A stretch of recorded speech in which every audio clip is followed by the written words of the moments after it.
basic line stuff. Starting off with lines, and then doing some planes, and then ellipses in those planes.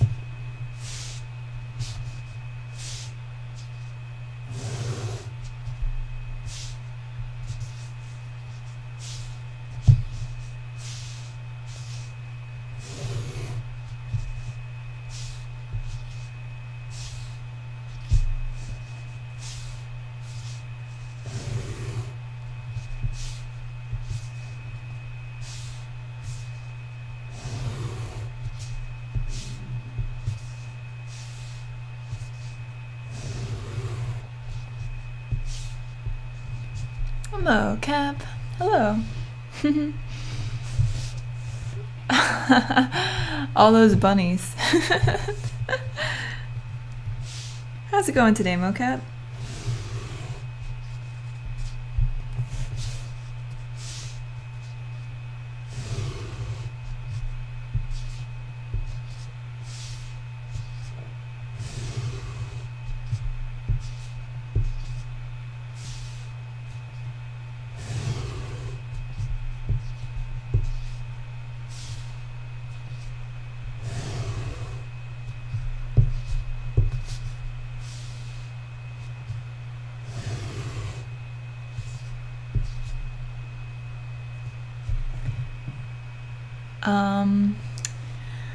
How long have I been affiliate? I think I got affiliate a few months ago. I really have no idea when it happened. I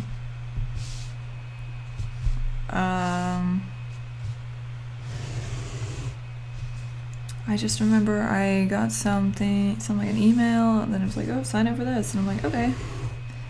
But I really don't know off the top of my head, actually. But overall, today's been pretty good. Absurdist. Hello, hello, hello. What's up, dude? Took a break from streaming. Yeah, I did take a break from streaming. A couple of times, actually. Mostly because I was struggling to learn. Like my whole premise for starting streaming is really just to learn while streaming, and to just kind of like show a not expert learning through something, because I feel like we have so many experts who are awesome, but you never know how they got where they are, you know. So that idea was always in my head, but I didn't really have a strong focus. Oh, thank you, Mocap. Oh, little cakes. Appreciate that, May.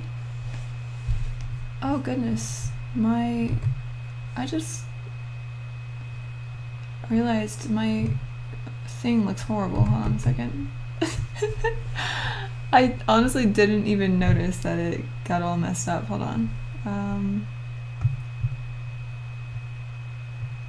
I moved some of my stuff around because I was trying to zoom, but the zoom, like I was trying to zoom to the page, but it didn't actually make it any more visible. So let me move this order real quick. There we go. Put the little, move a little bun picture. No, I just want the bun picture.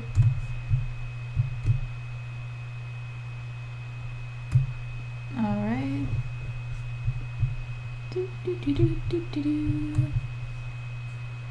Okay. I think I didn't mess anything up there. I'm not totally sure though. Make it bigger. But I like it small. Alright, let's put it next to the bunny. Or I'll just put it over here. There you go.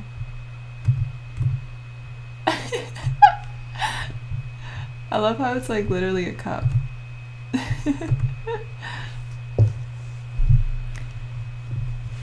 Appreciate that though.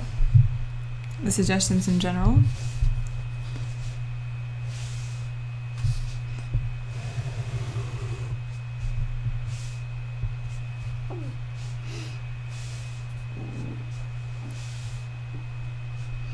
Yeah, I hope there's not something else that I... Yeah, my setup is so bad.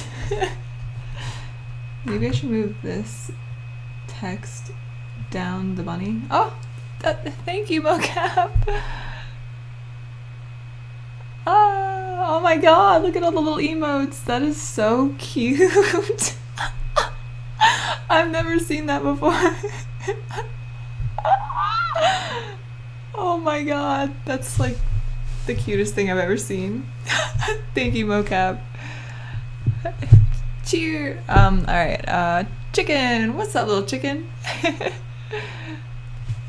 How you doing today? Have you cannibalized any of your brethren today?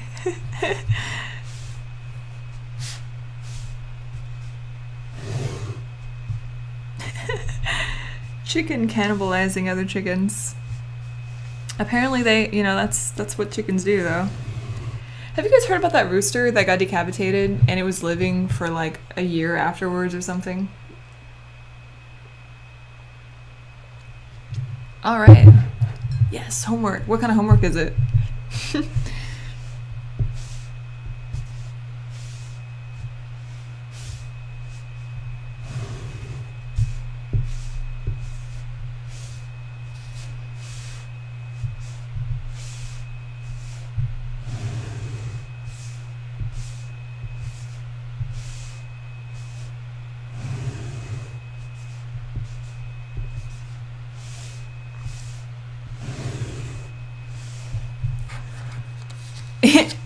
I ate chicken and beef. Wow, a chicken eating a cow. Now that's something you don't see every day.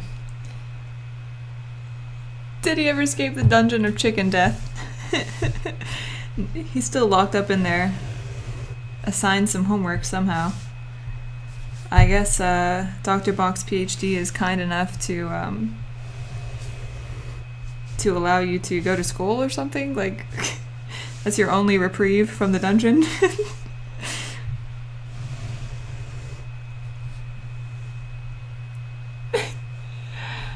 Headless chicken, Mike the chicken, and I think it lived for 2 years after it got its head cut off. 2 years, that's... How is that even possible? Like, how do you live 2 years with no head? You know what I mean?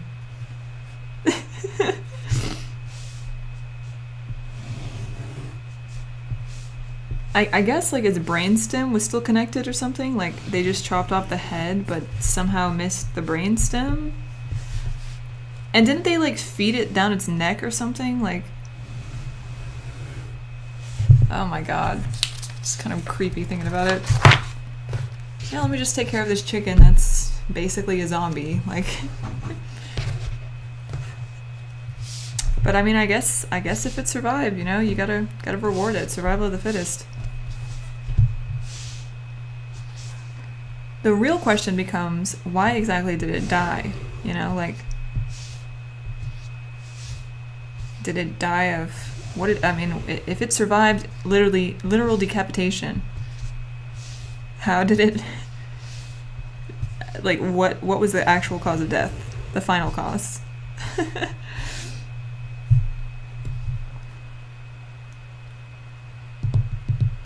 Its jugular wasn't completely cut up. Oh, okay. Oh god, that just sounds so uncomfortable, being fed through your neck. Like, oh my god.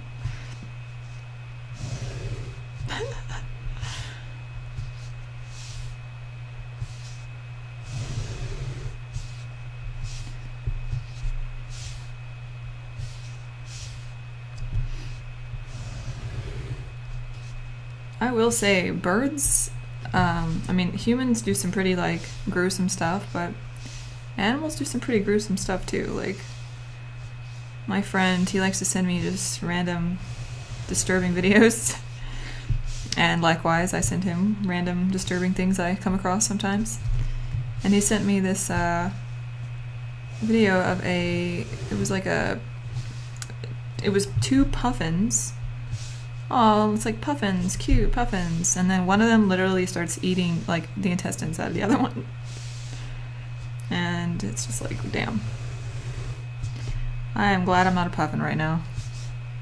Because that sounds like... Oh, God. That just... that was hard to watch.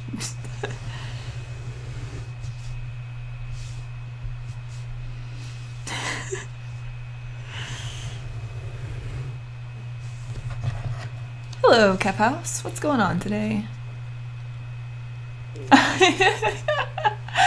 Interesting thing to hear when you joined. It's always good to come in on conversations right at the most fucked up part, you know?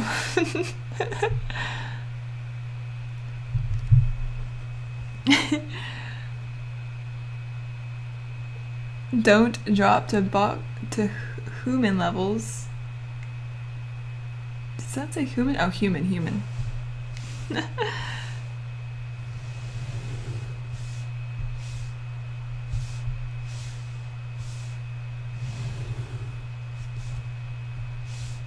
I wonder, like, if you gave an animal the ability to, like think and kill things and stuff, like, would it take it? Like, would it just, like, if you gave it some machine that could just torture something, like, would it do it? Or are animals capable of morality? Like, that's kind of a really dumb question now that I think about it.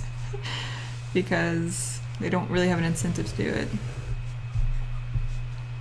I wonder if animals would be subject to the bias to the authority bias. You know, like that experiment where they get a bunch of people to in an experiment, and the experimenter is pretending to be like a scientist or something that's like telling them to shock people, and the subject of the experiment believes that they're actually shocking someone, but they do it because the scientist man told them to. Like, I wonder if animals would be subject to that. I mean, we are animals after all, so... But do animals, like... I guess they'd have to have a learned concept of authority, you know, now that I think about it. They'd have to somehow associate, like, a dude in a lab coat with an authoritative figure or something.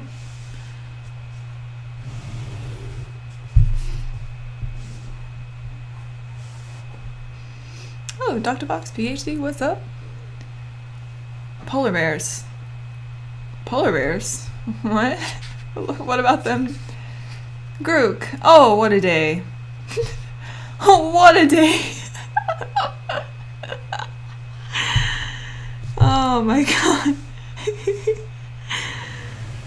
Oh, well, congratulations, dude. That sounds like quite an adventure you had today. Can't say mine was as exciting as that. Digit Alien 1. I said it. What's up, dude? One pill makes you larger, one pill makes you small. Look at dogs. That's true. Dogs do have a concept of like a leader or authority.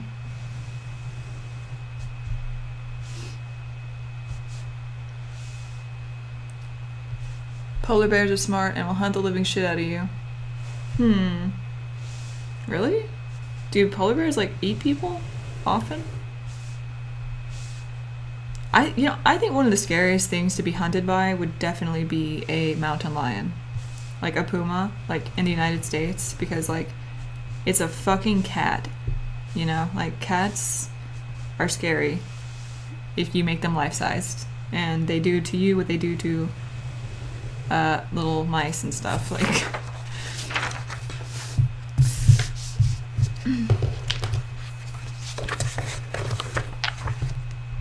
rats are very smart. How are we still, you mean, but something, somewhere, morality, so not all of us. True, not all of us experience morality, actually. Well, morality is subjective, so. Hello, Luxurious. Today I took a break from drawing, but I played my piano. I may draw something before I go to sleep. I was watching Riverdale. Nice, nice. You should definitely get in a little something there, you know what I'm saying? Just to fire up the circuits a little bit, keep them strong. Really? Polar bears are the most dangerous to humans? I've never really heard about like any bear or polar bear attacks on the news, so. But then again, I don't watch the news.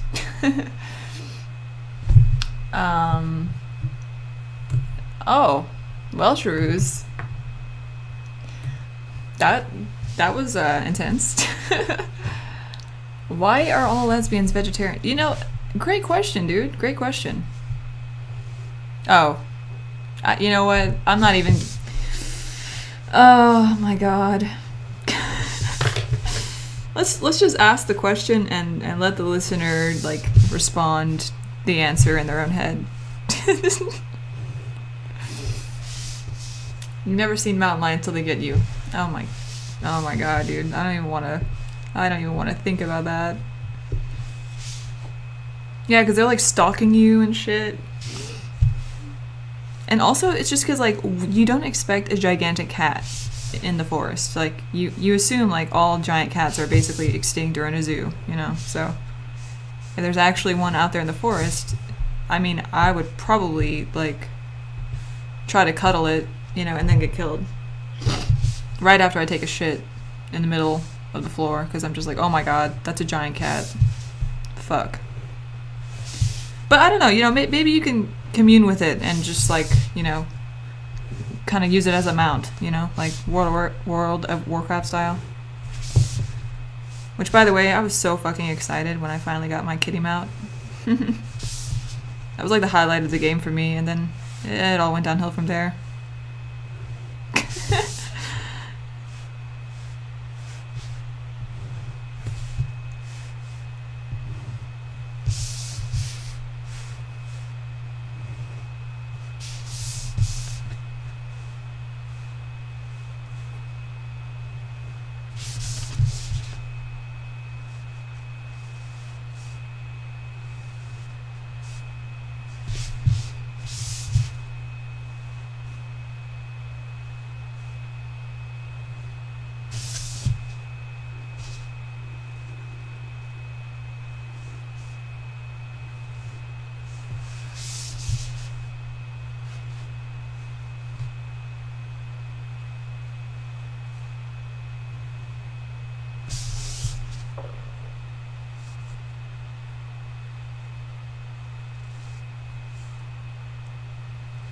Oh, damn it.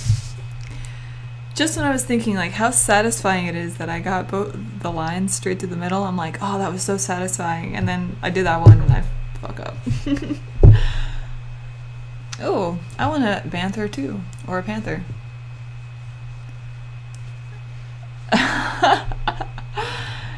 You snorted a little bit about communing with a panther. Is that so strange? I mean, you know, it's possible. I remember Cameron Diaz saying this thing. This was back in the early 2000s. She had gone to Africa for some show, and she said she was in the Serengeti. She said for a few moments she was out of her vehicle there and suddenly realized how weak and fragile we are as a single human out there in the wild. A motivated deer could easily kill us. It was humbling, she said. Yeah, that's totally fucking true. I feel that way a lot when I am just like in nature. I'm just like, wow, it's kind of weird how life is. And oh, hi there, Bowser.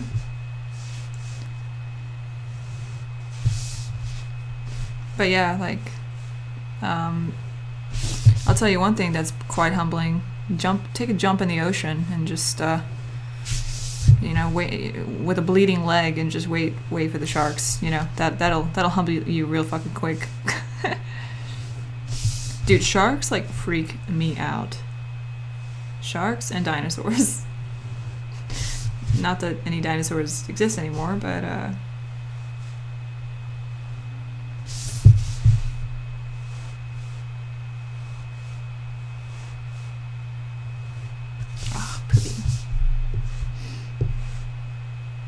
But the thing about sharks that scares me is just they're just so like they're like a reptile, you know, like reptiles don't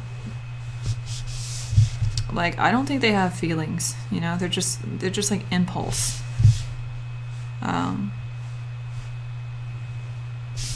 At least that's how it appears. But, yeah, so a shark is just like an impulsive fish. It's just like food. Let me take a look at that and see what that is. I also hate like lakes. Like getting in a lake, oh my god, I just think of leeches. Like, ugh. Fucking leeches.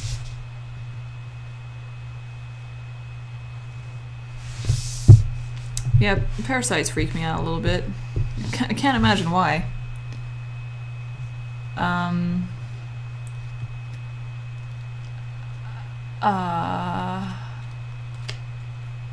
would feel superior with a rifle. Nothing like a little bit of someone else's ingenuity to make you feel superior to an animal.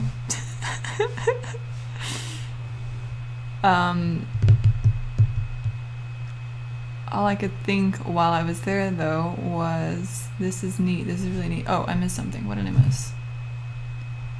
Oh, you've been to the Serengeti. Ooh, nice. Nice. Oh, I would love to visit that. Oh, just nature stuff in general. Just, I love it.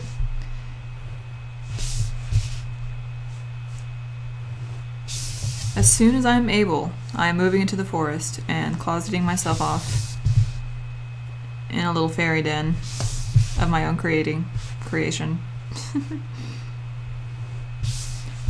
I have no interest in the city like anymore. There's really just nothing that I really like aside from the fact that there's a grocery store nearby, but that's about where it ends. I certainly don't like going into stores, like, and you know, in the city, what is there besides just stores and like clubs, which I also don't really partake in anymore. Once I realized that not everybody that is there for My Little Pony friendship. Oops.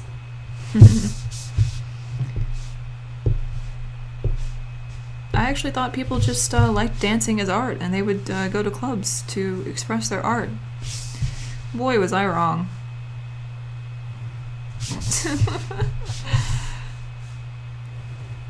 And thank you for the follow, Soldimano.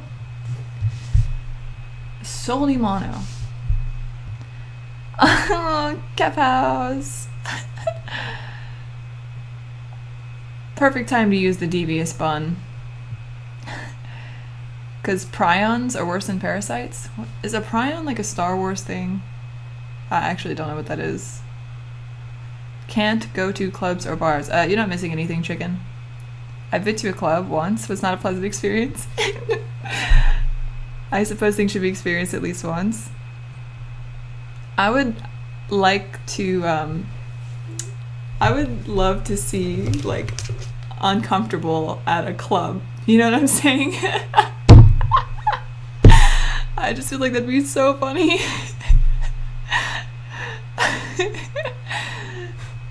I go to clubs to express my masculinity. Oh, I see.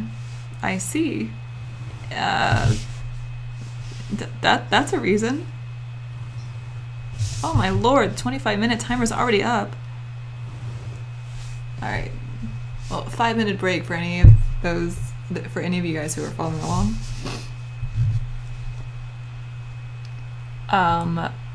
Chickens will be mistaken for food.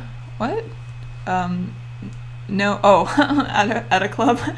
No, a prion is a real thing, basically a parasite that infects your brains and kills you with mental disorders. Oh my goodness. Why? Just why? Like, is it one of those things where it's like, it forces you to like suddenly become like a scatophile or something so that you can like eat poop and spread the virus or something, and then is it like that? Man's success can only be measured by Pythagoras himself stated that. Oh yes. I believe that was also Newton and Galileo's favorite saying as well. And yeah, Albert Einstein too. One could say that in the club I was in my element.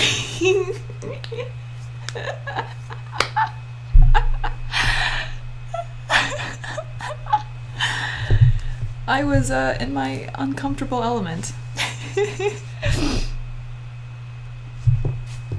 What the hell? Plague Inc. There are many prions. One of them makes it impossible to get REM sleep and you just die? Oh god. That's awful. How do you get these? Like, swimming in a, like, I don't know, the Amazon, like, polluted, not polluted, but just, like, stagnant water. Maybe swimming in a lake or something, which I think is terrifying. Oh my god, imagine swimming in like a brackish lake and a fucking shark comes and just like kills you. Just imagine.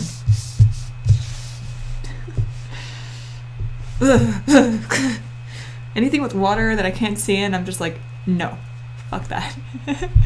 I'm getting out of here.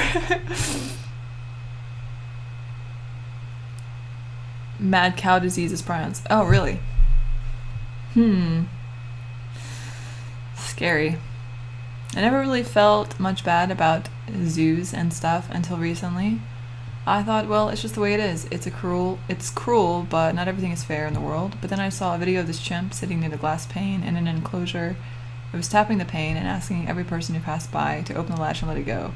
At that point, it felt wrong. When the animal you've caged can communicate with you and ask you for freedom, it feels morally wrong. Yeah. You know, that's I always feel very strange. Like, every time I've been to a zoo and I've seen the apes or chimps, I always feel like they know exactly what is happening, and they're just like, all right, I guess this is what life is. But it's a little weird because I feel like they're kind of conscious. So it's like putting a human in a zoo in a certain way.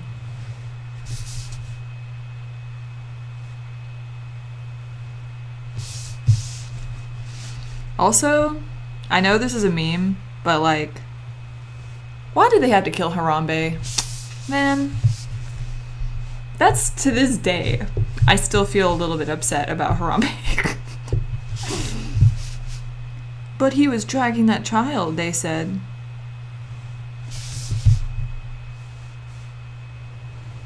Yeah, I've watched all the conspiracy theories about Harambe. And then I found this Twitter handle called Harambe Hats. I was really tempted to buy some Harambe hats, but I just didn't feel like becoming a complete meme lord. Even though Harambe is close to my heart.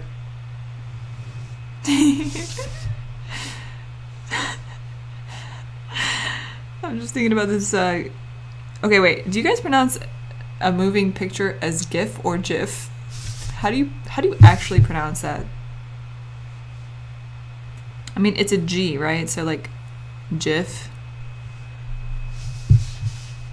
I feel bad for animals in zoos to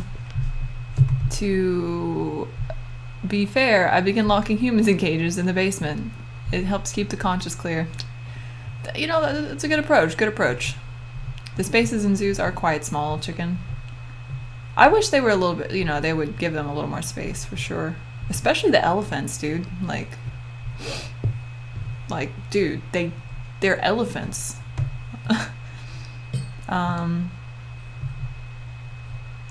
We were all upset about Harambe. Kef, I'm glad that, you know, you felt the same way. In West Cincinnati, I was born and raised in the zoo grounds where I spent most of my days chilling out and hanging and out and acting cool, eating bananas out by the pool. When a mom and her kid, they were up to no good. Oh, crawled over the fence into my neighborhood. I got in one little fight and my zookeeper got scared. Heard a gunshot just before I stopped breathing. Wow, poor Harambe. It was specifically, and by the way, thank you for that, Sakella. It was specifically and quietly, with gestures asking for the latch to be opened. It didn't feel like a food request. Hard G? GIF? What's a hard G? G? G?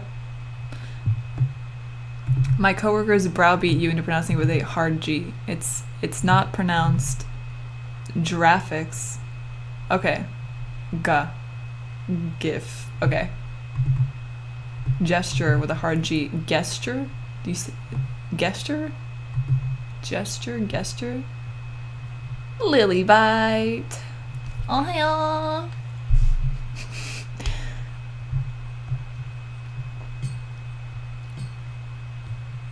You didn't care about Harambe. What kind of soulless fuck are you, Grook?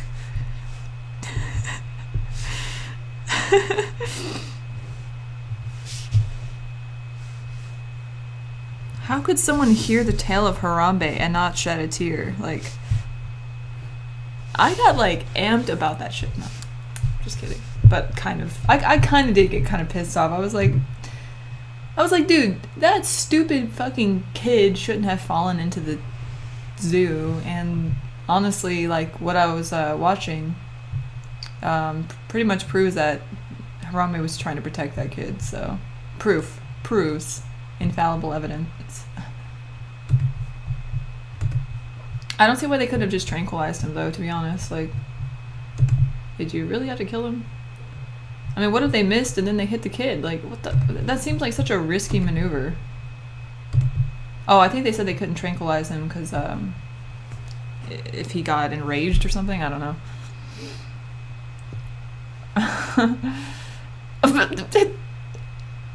It could be either of those things, Grook. Either of those things. In the side of human versus animal, I always pick the side of the human. See, I'm more of a Darwinist myself. I believe in survival of the fittest, and if you're dumb enough to fall into a fucking zoo enclosure, you deserve your fate. I'm sorry, little kid. It's the mom's fault, and yes, but the gorillas protect their children much differently than we do. Yeah. Exactly.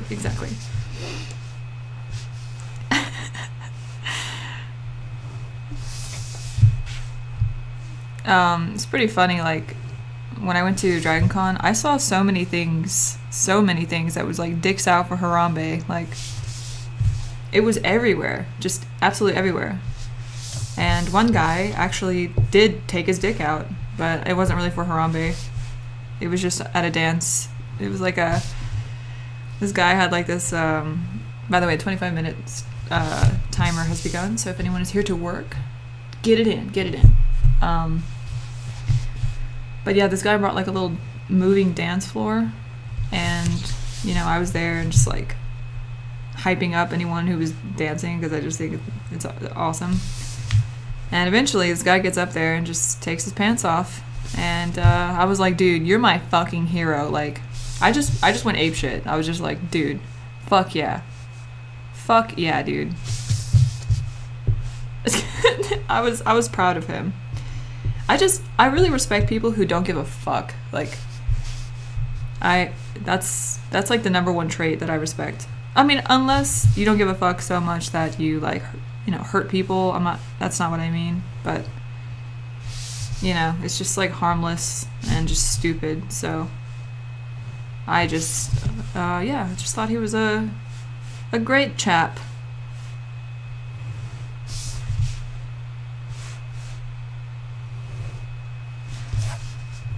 Technically speaking, survival of the fittest favors the side with the gun. I guess that's true. If you want to get down to the ultimate end there.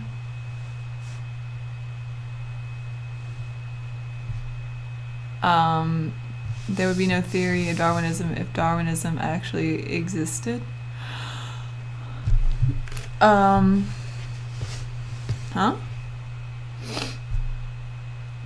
It wasn't really for Harambe? Oh. Or the one with the best aim? What?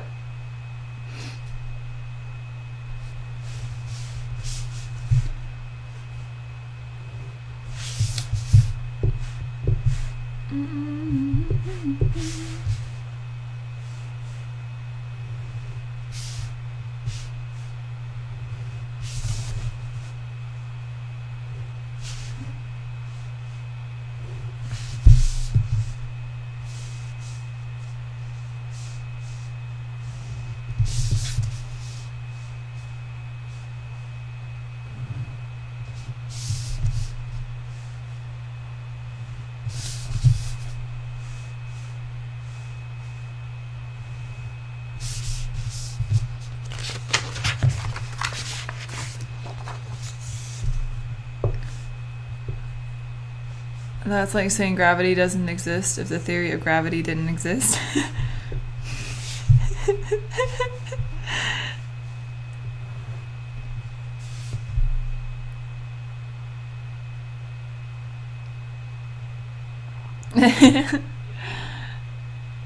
Alright, chicken, and alright, absurdister.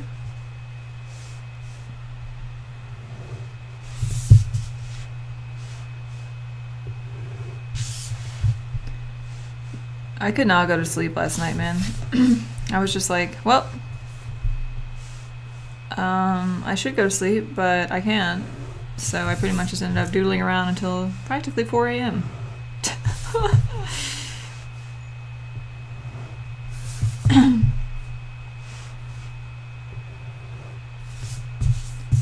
But I got in a little bit of learnings, so I think that was cool.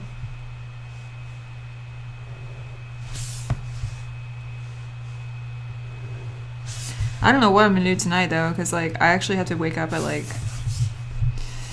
I have to be at a meeting at like 8:30, and I have to sit through. I don't want to deal with traffic.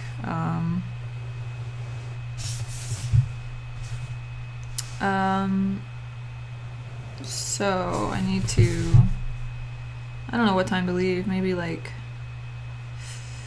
God, I don't even know. I would say 7, but you know that's not enough time because traffic. I live basically 30 minutes away from my job, like if there was no traffic, but with traffic it's like up to 2 hours. And it's fucking infuriating. I hate traffic only because I've endured it for all of my life since I got a job when I was like 17. And I'm pretty much just like, well, I can't think of a better waste of time. There's only so many podcasts, audiobooks, and like, you know, music you can listen to before you're just like, wow. I'm questioning like if life is even worth it at this point. But yeah, luckily I don't have to commute that often, so. But when I do, I like to complain about it. Do I even sleep? Oh yes, I sleep plenty. I just slept until like fucking 12 o'clock, which I really shouldn't have done. But I did it anyway. 'Cause I'm a fucking rebel. But at least I'm a rebel with a cause, you know? I'm not just being a rebel for the hell of it. Gravity exists?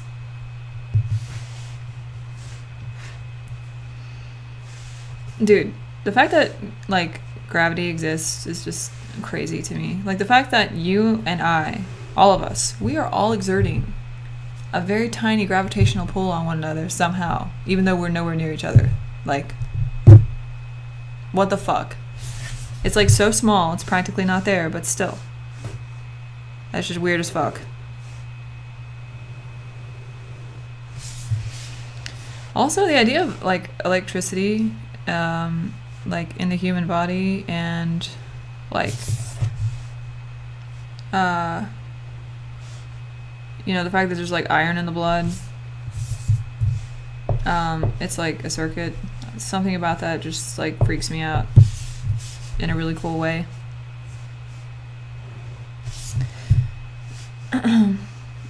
Because like all electricity things, all circuits apparently create some sort of like magnet or some shit.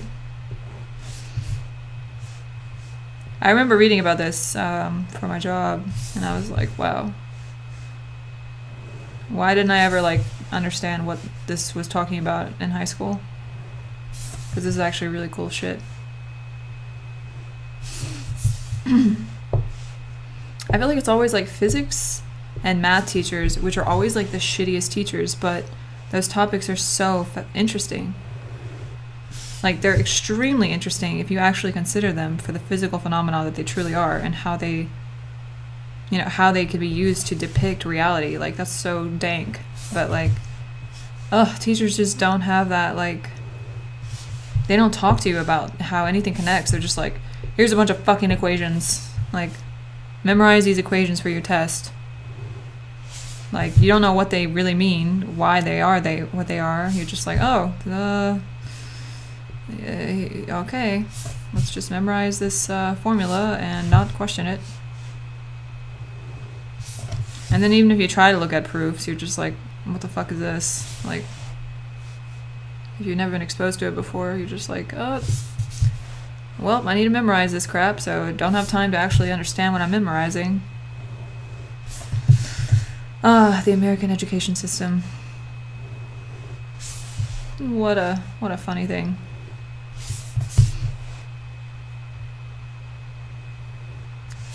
Dependent solely upon the teacher to actually be successful.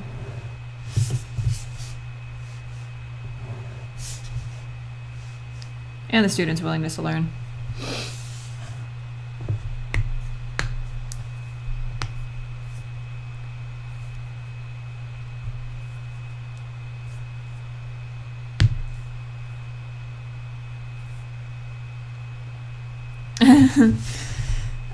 Barely, Grook. You know, they say that the like one of the reasons why education is like mandatory by law is because we need to have an educated populace so that the populace can decide on, you know, the correct representative to vote into office. So with that theory, you know, it's kind of like, well, we only started a representative system because it was impossible for everyone to actually have a say back in the times when there was horses and shit, so we needed to send a representative to represent the people of a certain area. And now we have things like blockchain technology that can basically, you know, just allow for direct democracy. But then you think about it and you're like, well, some people are illiterate and could not even remotely comprehend what issues they're actually like reading or voting on. So if that's the case, like what's the point of our education system if we have people who are incapable of like making decisions?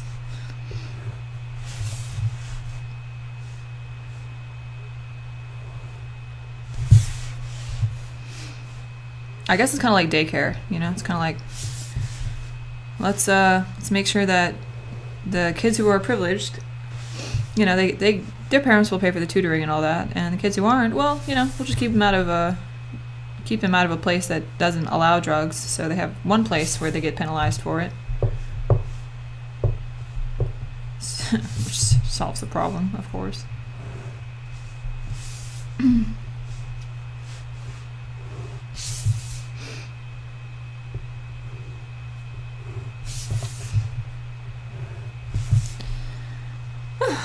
Give me 1 sec.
I would say that education has an unintended side effect of brainwashing society, but I don't think that was its original intention.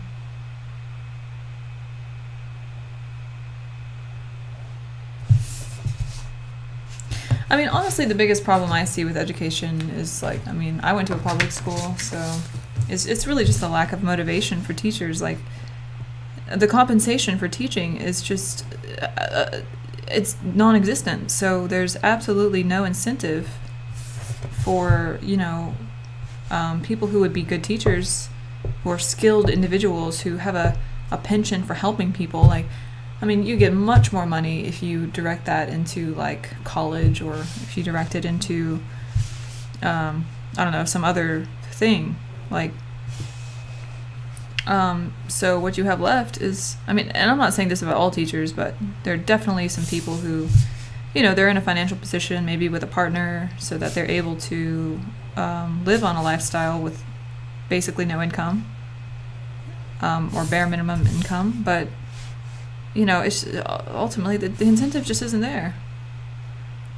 And places like Japan, apparently, like, teaching is a perfectly acceptable and lucrative career, so you're going to have probably a higher quality of instructor, because it's actually a job. Like, I remember at my school, it was like they were so desperate to keep the shitty teachers they had that even if the teachers would get multiple reports, nothing would happen, because they can't lose, like, the teachers they have. They can't find a replacement. Dude, we had this chemistry teacher who was just, like, growing up, I loved science. Like, I loved all languages. I mean, not languages. I loved all subjects. And then, and I also love all languages, but I liked all the subjects just because I would read books. Like, my mom would take me to the library, and I would just, like, I loved everything, everything about life. Like, just everything fascinated me. So when I was in school, I was, like, really motivated to learn. And, like, my teachers would just basically, like, kind of tell me to calm down. Like,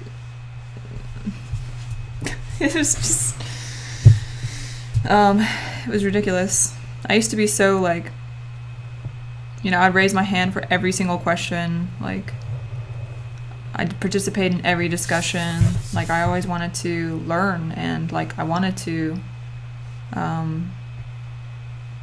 like, if I was wrong, I wanted to learn, and, I wanted to talk to the class and stuff like that, and I was just a giant fucking nerd, and, basically just got that beaten out of me completely, because my teachers would just be like, stop raising your hand, like,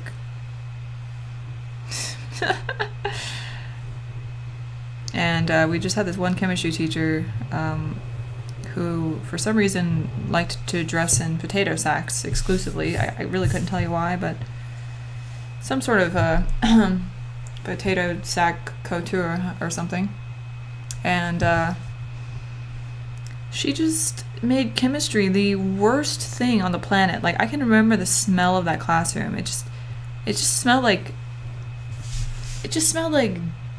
just destroyed dreams, and just, like, ew. Like, I just remember, like, being forced to write those like, chemical equations, and, like, she had a couple of good points about the chemical equations, but like, the importance of naming them and shit like that. Damn it, fuck this ellipse. Let's go over it with, I don't want to use my good pens because it doesn't like this paper for some reason. Alright, hold on, let me focus while I try to do this.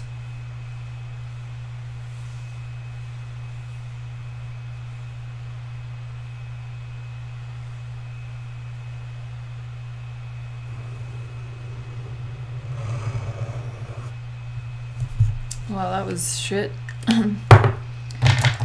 But let's keep it moving. But yeah, the smell. God.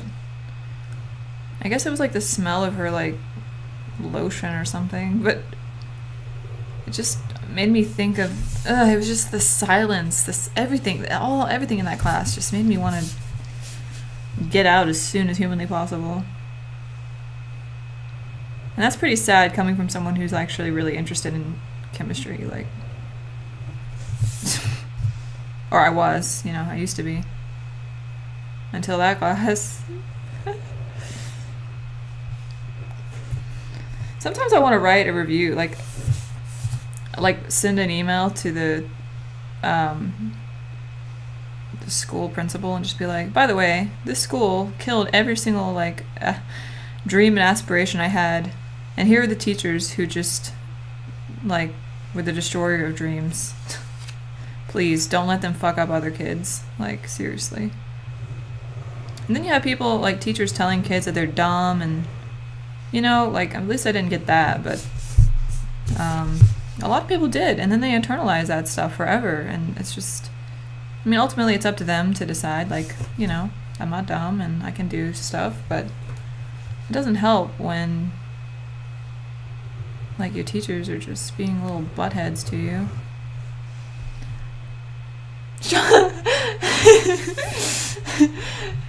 Shovels around in the potato sack. It's fashion, yes. Only the highest fashion proponents in the world wear potato sacks. I'm always right except when I draw. RateMyTeachers.com. I kind of want to look up some teachers. I'm gonna look this up later. I'm gonna see if I can find any of those teachers that I hate on there.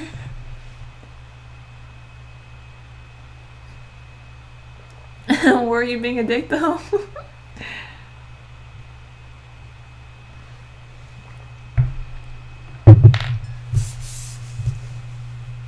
Yeah, I've had a couple of encounters with instructors that just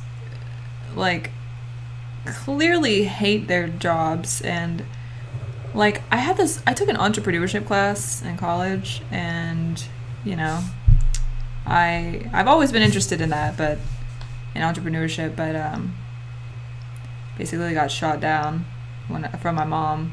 Kind of funny, but anyway, so I took this class thinking I was going to learn something, and this motherfucker would just I can't really remember the details because I don't remember details, but when it comes to stuff like that, but it was just very obvious that he did not want to be there. He would just, first of all, he used these PowerPoints that were from the 80s.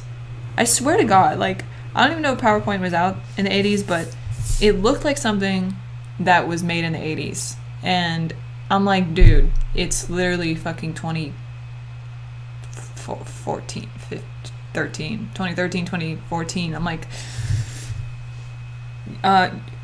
what the fuck is that background?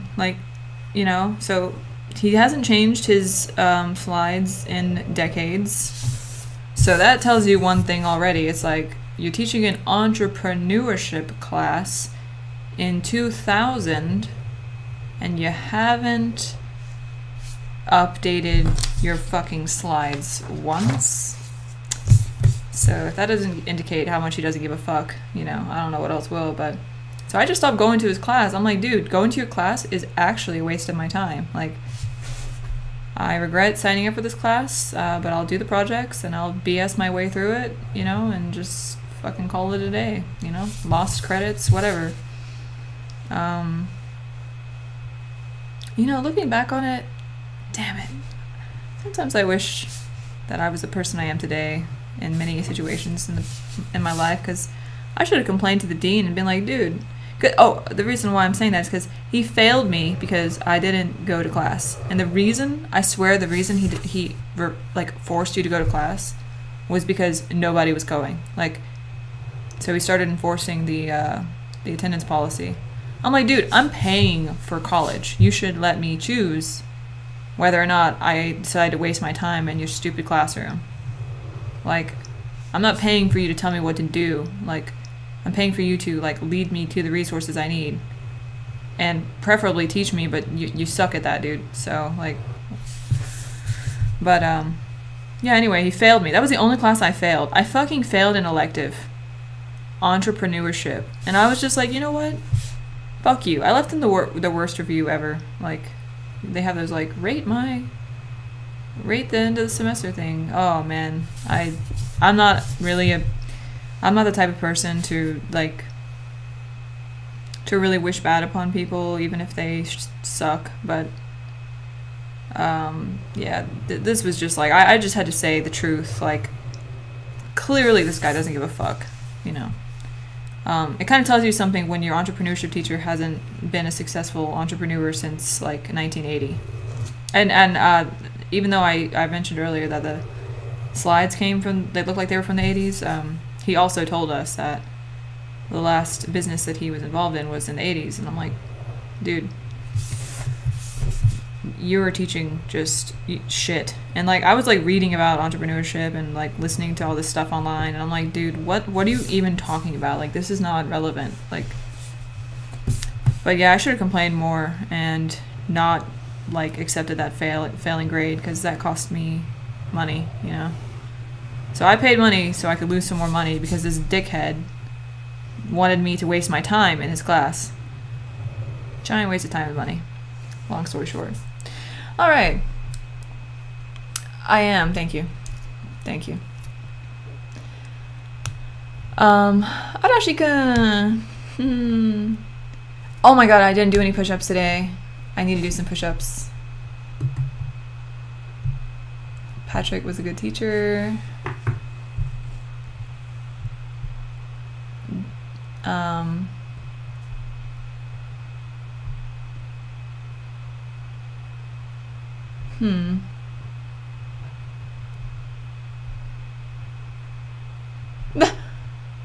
Oh, Grook.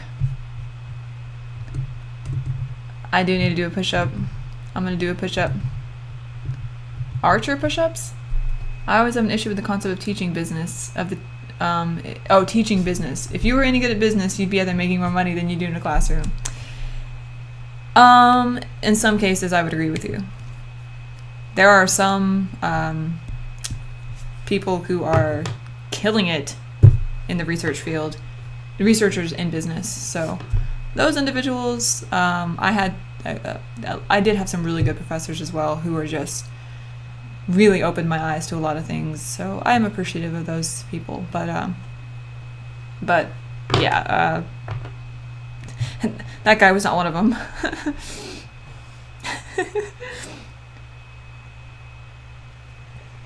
But I was lucky enough to have a different professor also teaching sort of entrepreneurship, kind of like startups stuff, and really just like the concept of,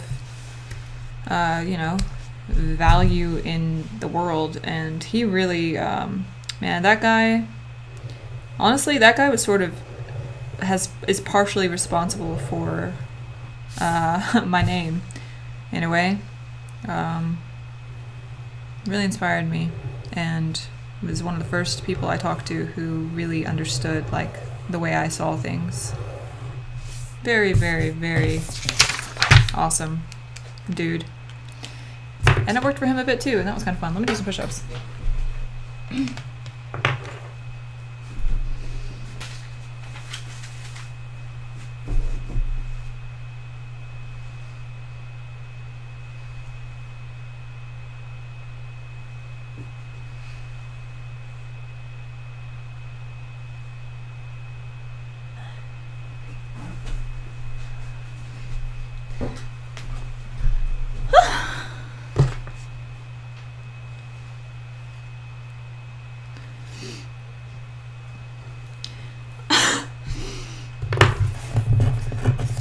Thanks for that professor review, that teacher review, Grook. Okay, let's take a look at... So first of all, I was using my wrist in some cases. Thank you for that observation. Yeah, this is hesitation and confusion. Oh, this whole page looks like shit. Except for this one's kind of passable with the outside, but I'm not liking that. That one's decent.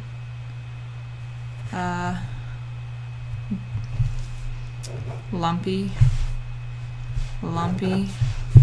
Lumps. Sir Lumps-a-Lot. Overshot. Obviously this is completely all off.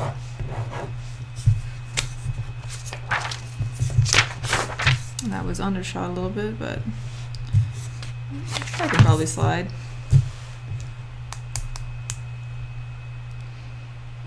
Oh, cool. I like these pants too. They're quite comfy.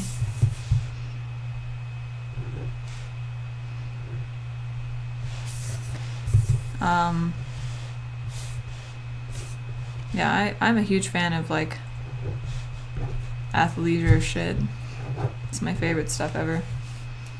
Because I like to just... Honestly, it's because like I kind of like to do random workouts in the middle of the day whenever I feel like it. So I don't like wearing things that don't let you do that.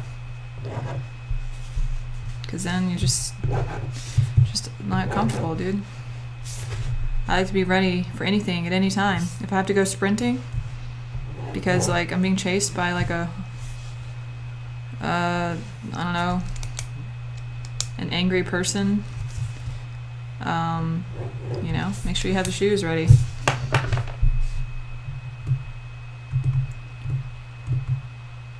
Director who's been giving actresses, what? I have no idea.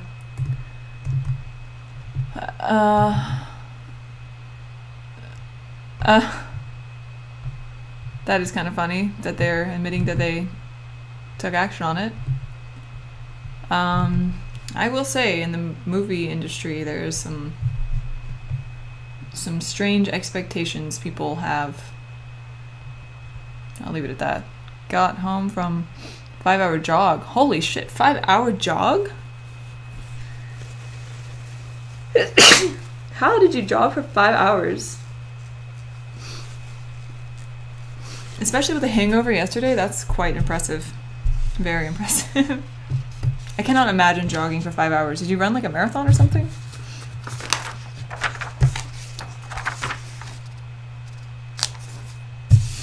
Alright, I'm starting the 25-minute timer, and I'm gonna do... I took a look at that potato plant example from lesson 3. And I'm gonna try to kind of follow along while looking at the plant.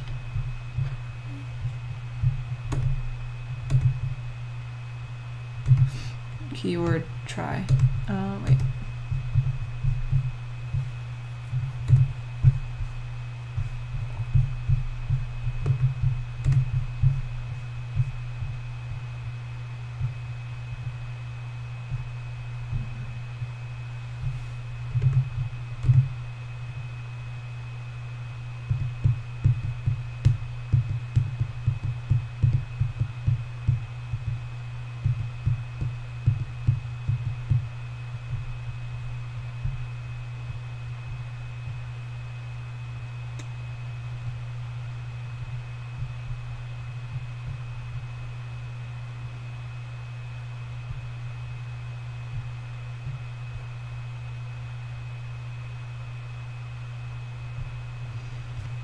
I'm just reading the stuff next to the leaf stuff right now.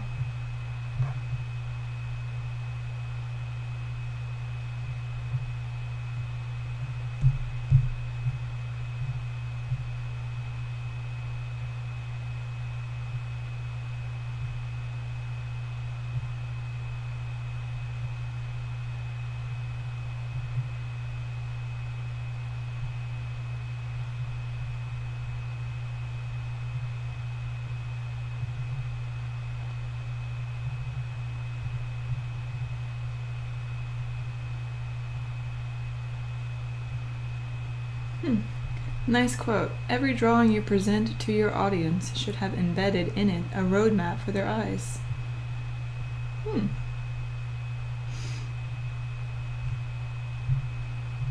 I actually have not read these demo instructions, so just taking the time to do that now.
Thank you for the follow. I don't know why my bot's not saying the name. Oh, Scooper91. Thanks, dude. SolidWorks, little straight line, open shapes. And dark colors with perhaps a lighter touch. Still leverage line weight.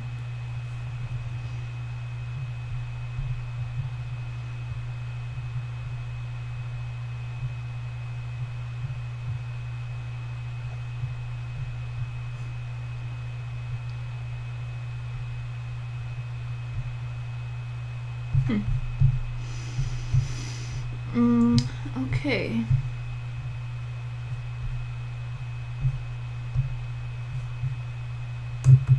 Alright, I'm going to attempt to do this.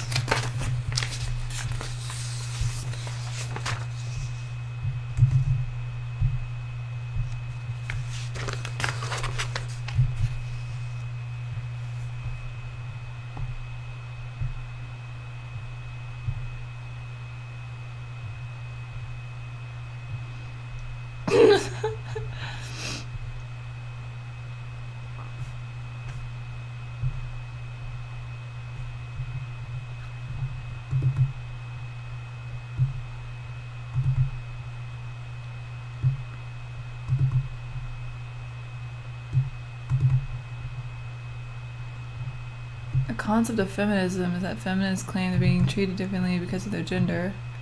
Is it not hypocrisy to use a gender to promote advantages when they are claiming it is unfair for men to have advantages over them?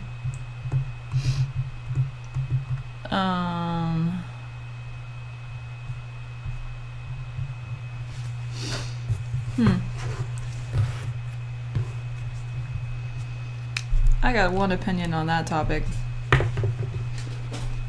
and it's probably not relevant, so I'm just going to draw these leaves.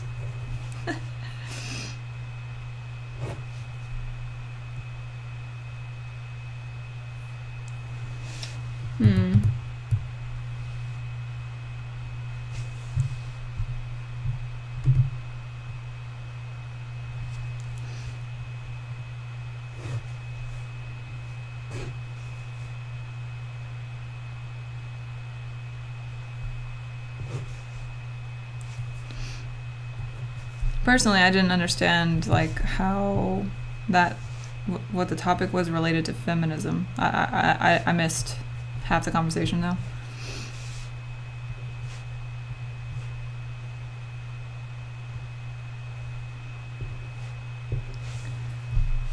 Okay, so there's a thing in the center with a bunch of thingies coming out. And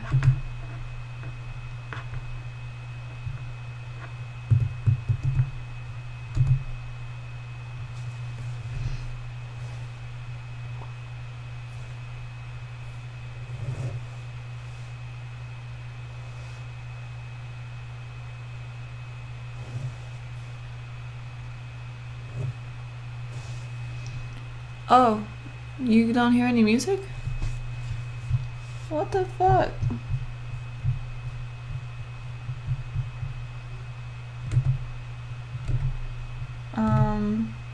Why does this sound thing like...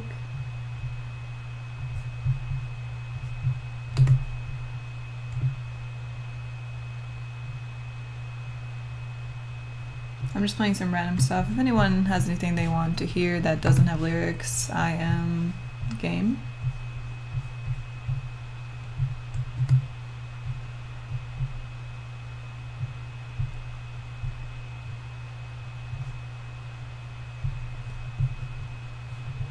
Did this just stop working?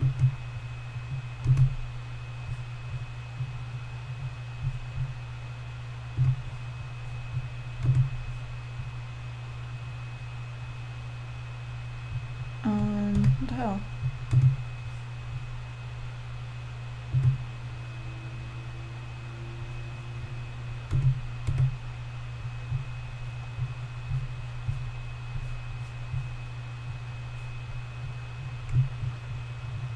I don't know what's coming through on you guys end. It's kind of loud to me. Maybe I need to adjust the settings. Oh, shit. Oh, okay. I see what happened. It wasn't even connected. Fuck.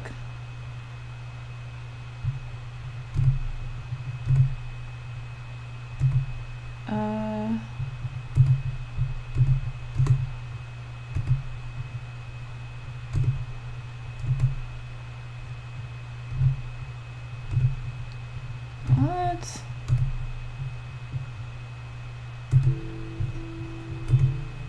Okay, I think that should do something.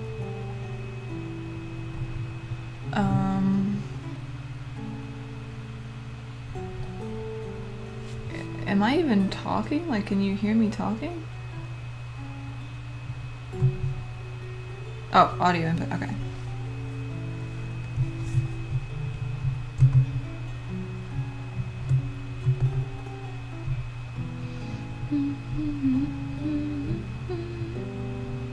Oh, let's listen to some Gia Ping Fang. I love Eastern music. Not sure if it's royalty. Okay, cool. Yeah, I was looking at this thing that says mic aux and nothing was happening, but I realized my audio capture was something else.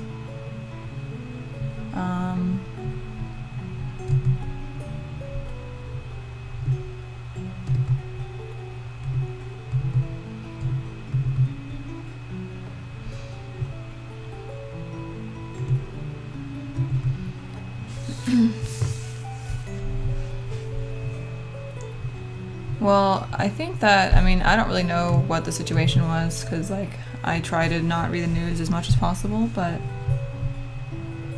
I think that, when it comes to the movie industry and directors and stuff, there is a little bit of a expectation that, I mean, obviously not with all directors, but just something about the entertainment industry has a lot of people who expect that all women are there to do sexual favors for them, and they're not, and they actually do deny, like, work to some people for those reasons. Like, it's like, oh, the person's not giving me what I want, so get out of here. Like, let's ignore your talent. I'll just try to find someone who will submit, you know? So that actually does happen. I don't know this situation, but I know situations where that happened. So it's a little bit strange how that works. Like, how there's just people who just expect weird shit from people, like, as if there is no value to someone if they're not performing sexual favors. Like, I mean, if that's what you believe, you're entitled to your belief, and you can find people who will do that for you. But, you know, I think that it is kind of bullshit, and it's quite annoying.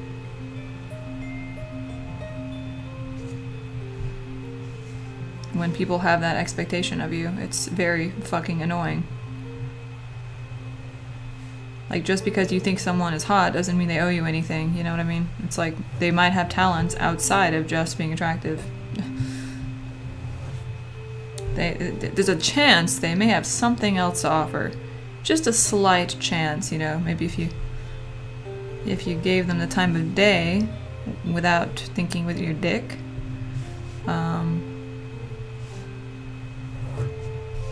But I do agree that using your position as a female to, I guess, get unfair benefits can be kind of shitty too. Like, ultimately, you know, people should be judged on what they can, you know, what they bring to the table.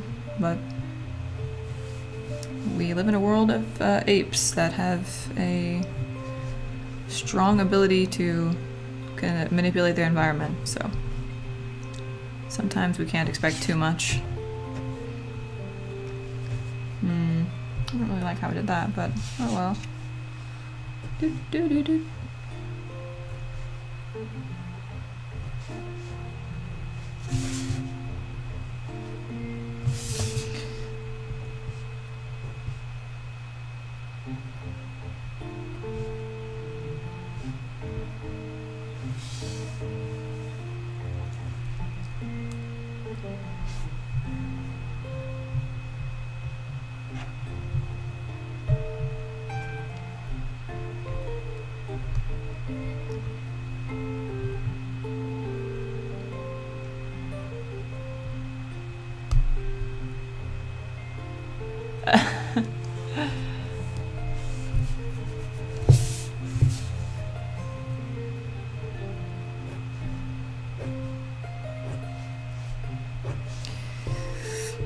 Yeah, frankly, I've been in some situations, and I know other girls who have, where it's like, there's a clear expectation that somebody expects something, like,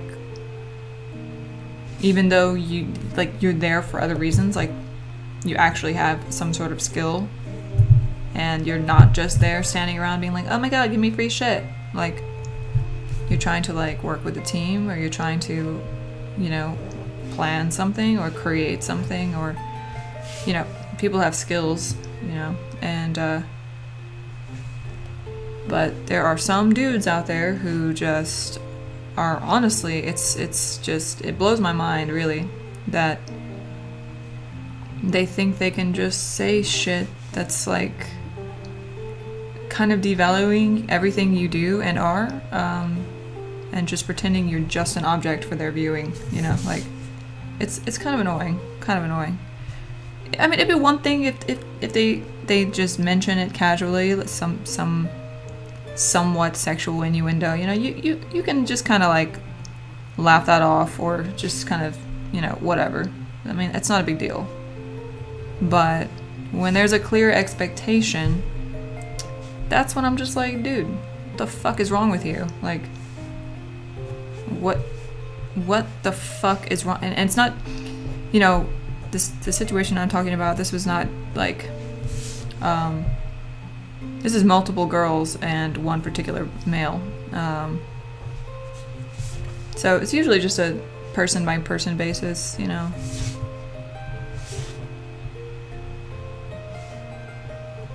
But I'm just talking about whatever I'm talking about. I have no idea what that recent news thing is.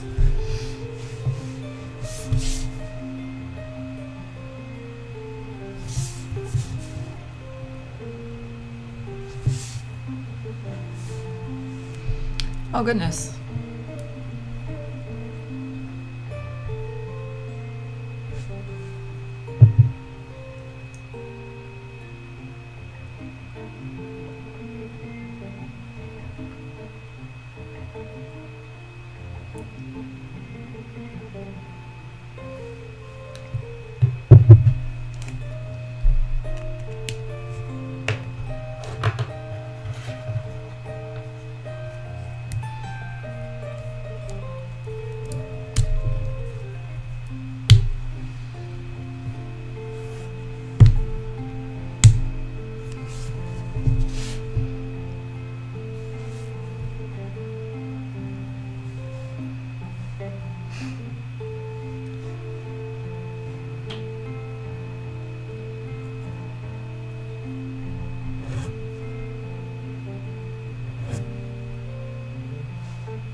Grook, what...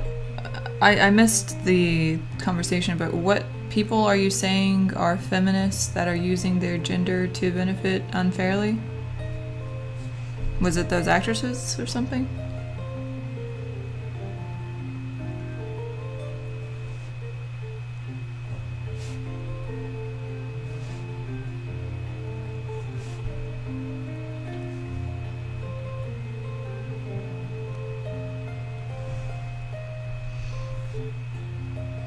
I definitely, I mean, regardless of the movie industry, I definitely have seen some feminists out there who are more about, you know, female usurping of power than they are about equality, which is definitely a little bit off the train of, you know, social equality for sure. But I wouldn't say all feminists are that way.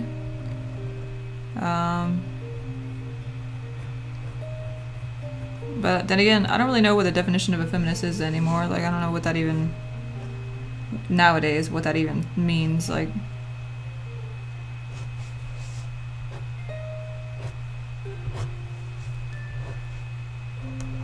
I would call myself a humanist. Let's not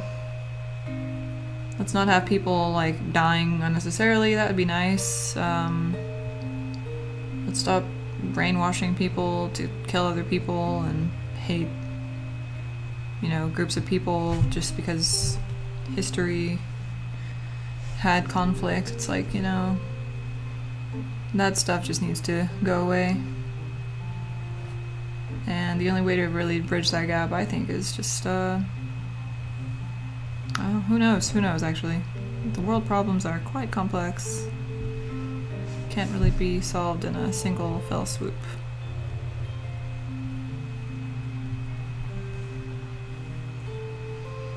Oh, one of the actresses who's going on about feminism actually admitted to carrying out the favors to get the roles ahead of other actresses. Well, I don't know her situation or what happened, you know, but in the entertainment industry, depending on how you were raised, I can kind of see how, as a female, you might actually think that that's your only advantage. Like, that is your only asset. Like, that is the only thing you have. So, depending on how they're raised, I don't really know her or her situation, but I can sort of see how you could kind of fall into that trap and then feel victimized at the same time. But yeah, you know, if that was me, I'd just be like, well, dude, you are not, this is weird. I'm getting the fuck out of here. That's just so cringe. Like, ugh, I don't know why that just to even be a part of that, like a group of people that he just uses for his like benefit. Ugh, just disgusting. I think anyone who participates in that, just honestly, they have zero self-worth, and they probably do think that, well, without that, what am I? You know, like, I can't get this job and I need it, or this is really going to help my career, and I got nothing else to offer, so, I mean, I guess. I don't really know. I wonder what life is like for them, though. Because people don't typically do things without having some rationalization behind it. Oh, I hatched. Cringe. What am I drawing? I am trying to draw a potato plant. One of the ones that is in drawabox lesson 3. You missed the wood paneling. I don't. I'm very happy that there's no, you know, cockroaches freely flowing into my house anymore. I had headphones on because my audio for my computer is trash, so... alright, see ya, Kef House, bye! Yeah, so if I didn't have the headphones on, it would just sound horrible. So I can hear the music, and you guys can too. I've got these headphones on. Hell yeah, I had cockroaches in that place. Weren't you there for the cockroach war stream? Being put in a situation where doing that is an option to get ahead is why feminism exists. Yeah, that's kind of true, Lily. It's kind of weird that that's like even a thing, but yeah.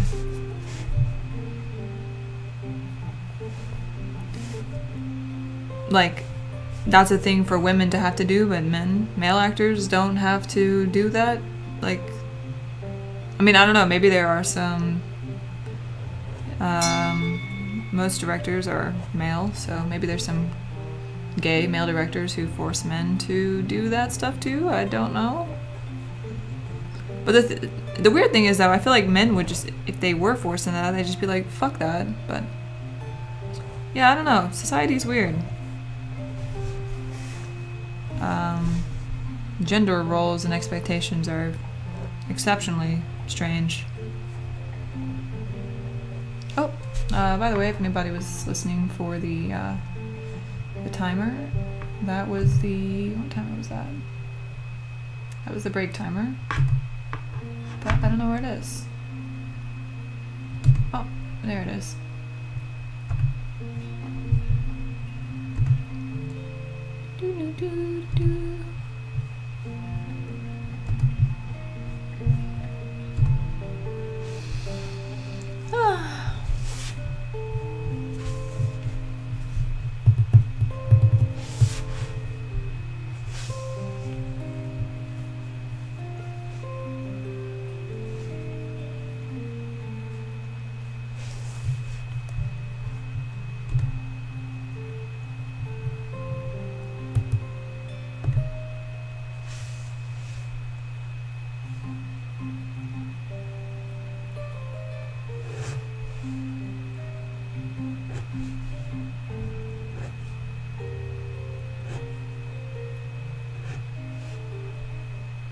Lily, did you end up finding your credit card yet? Because I'm just like, I think about your credit card. I'm like brushing my teeth and I'm like, I wonder what happened to Lily's credit card. Because I hate when that happens. That happened to me with my glasses. Like, I had some I bought, finally, after all these years, I got some fucking glasses, which was nice when I like have to see. And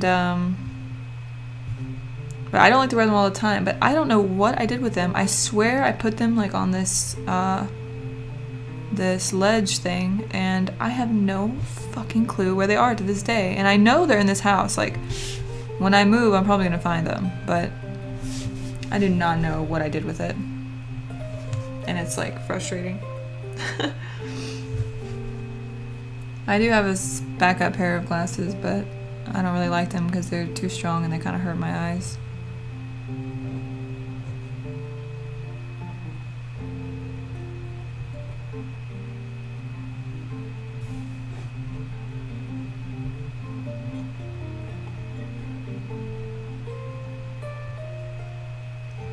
No, it's gone? What the fuck? That's so weird. That's so weird. Maybe, are you sure? Maybe you didn't like get up and go to the, like a closet maybe? Because like sometimes when I lose things, it's because I went to my closet for some reason, or I went to somewhere where there's a shelf that's kind of high up. And I got distracted and I put something on a shelf like that I can't really see, that I never like put anything on because I got distracted or something. Maybe that's what happened. I don't know. Because if you were just in the bed and it just like is in, like disappeared from the bed, like, it's like, what the fuck? What the fuck?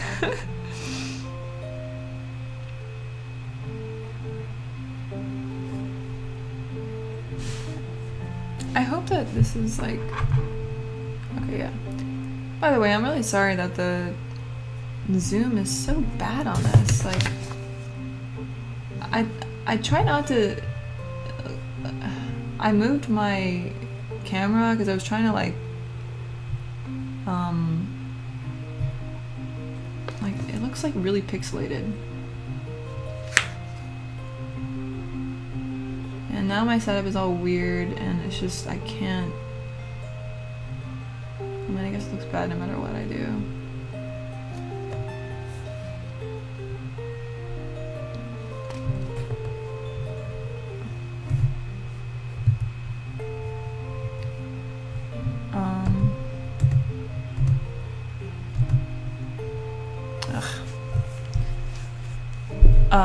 I didn't get it out of the bed at all, but when I went to put the card back in your bag, it was just not there.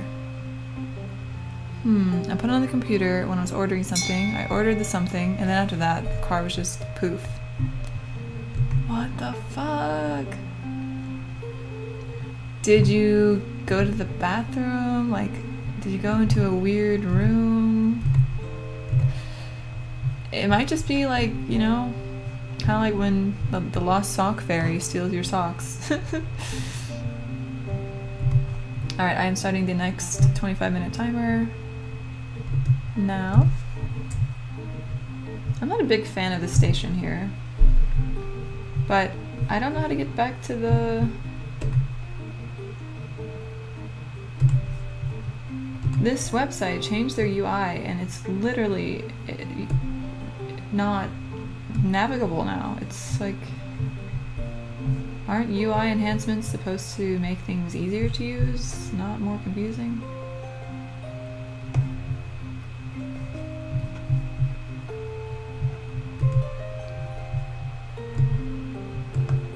Like, I mean, this is just, whoever designed this, oh, okay, I found it. Ambient. What is ambient? Alright, we're switching it up. See how this goes. Oh, I don't want that kind of ambient.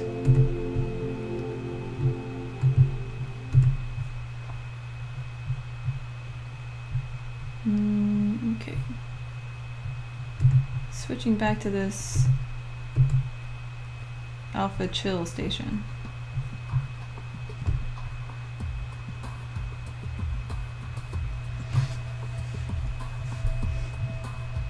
I like this one because all the music sounds like the music from The Matrix.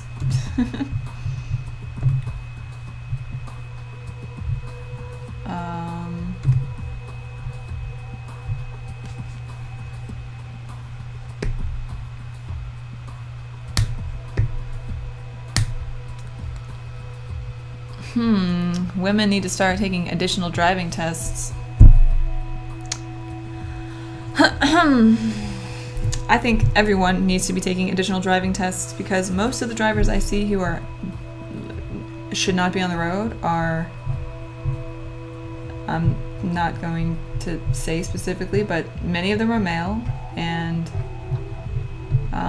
or older people who clearly cannot see the road, very, very obviously. Grook, aren't you in the UK? And if so, how often do you guys get tested over there? Because like in the US, it's basically once in your lifetime, so it's kind of horrifying because there are some people who really, really should not be driving.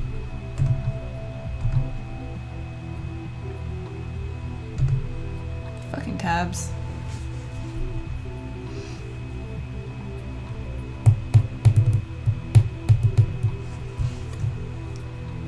Oh, I want to see the actual picture. Where is it? Okay.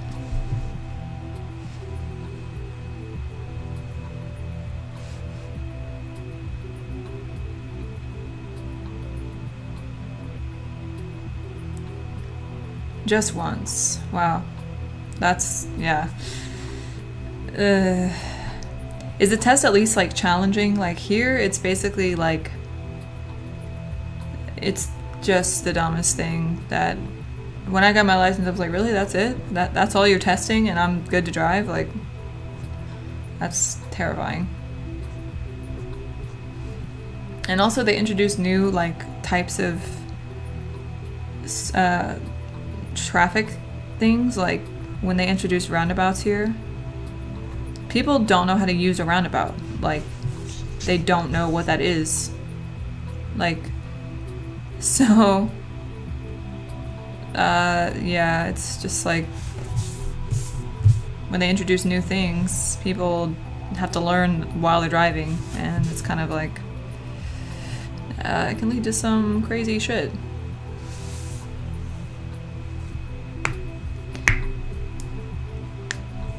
Don't you mean men need to take more driving tests? Statistically, women have far less accidents, by almost 50%, which is why insurance is cheaper. Is your name Lily? By could you take the pay? Broke your server? No. Well, we both took the bait there.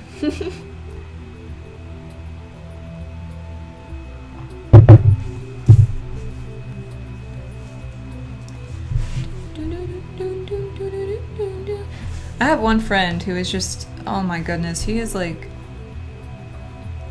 oh my god, he's so bad at driving. Like, I'm shocked that this guy has not had any accidents. Like, I'm actually shocked because he's always like inches away from the car in front of him when other people are in the car. And it's just like, damn, dude. I don't know what, you clearly have a guardian angel watching over you, buddy.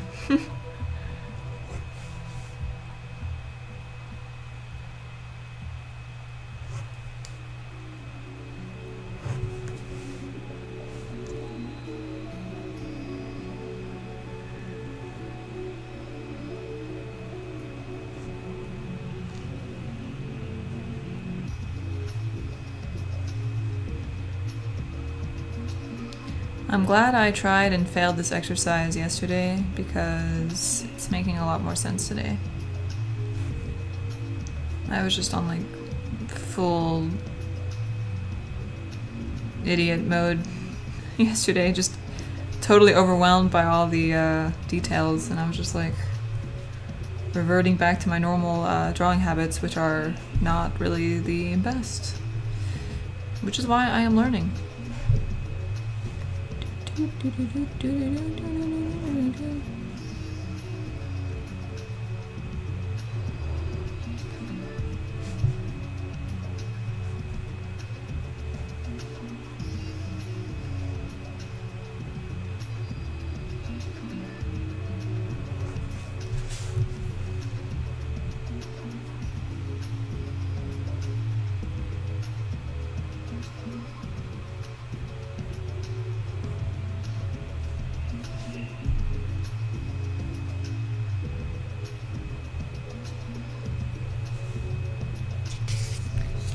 Battle chicken. Is that a picture of a battle chicken?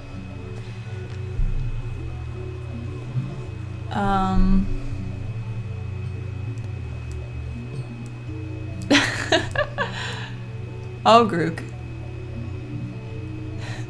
It's cool that you stated that explicitly.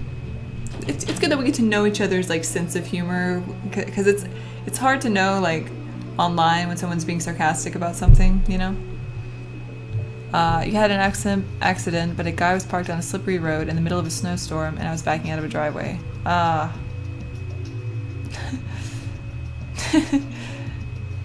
Both did things illegal. Grook.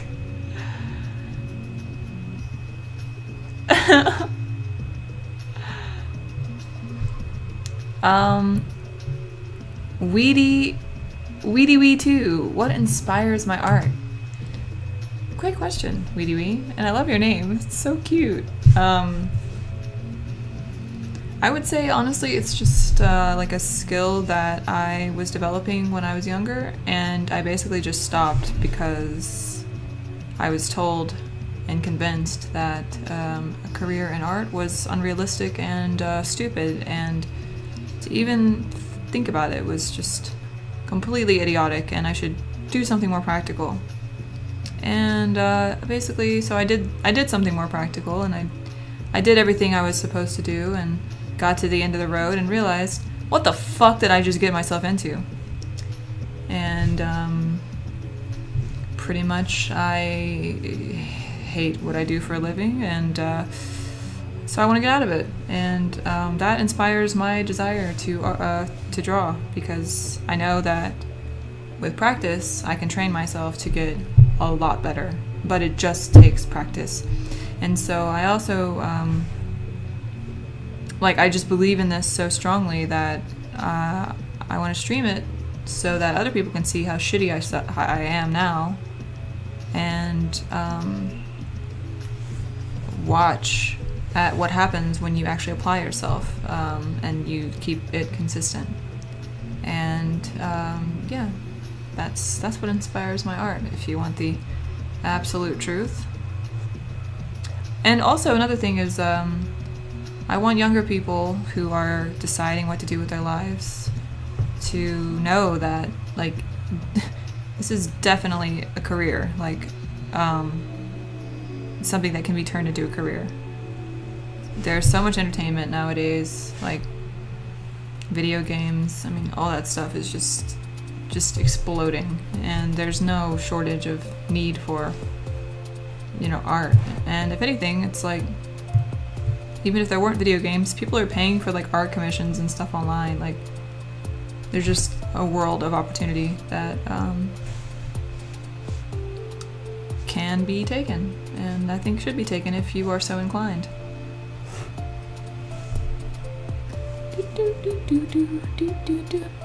Oh, who told me that? My parents. They were like, a lot of people, they hear the whole starving artist concept, and they know someone who's like a really unskilled artist who's making nothing off of their art, because it's just art for the art, where there's actually no like technical anything behind it. And also the person has no idea how to market themselves or do anything with their art. So yeah, no shit. You're not going to be going anywhere if you don't talk to anyone who is in the art industry, and you're not creating art for anything but yourself. Like, if it's just doo-doo, people don't really want that. But anyway, they just really didn't, they don't really know much outside of their own world, really. Basically, I'm like first generation college student in my family, and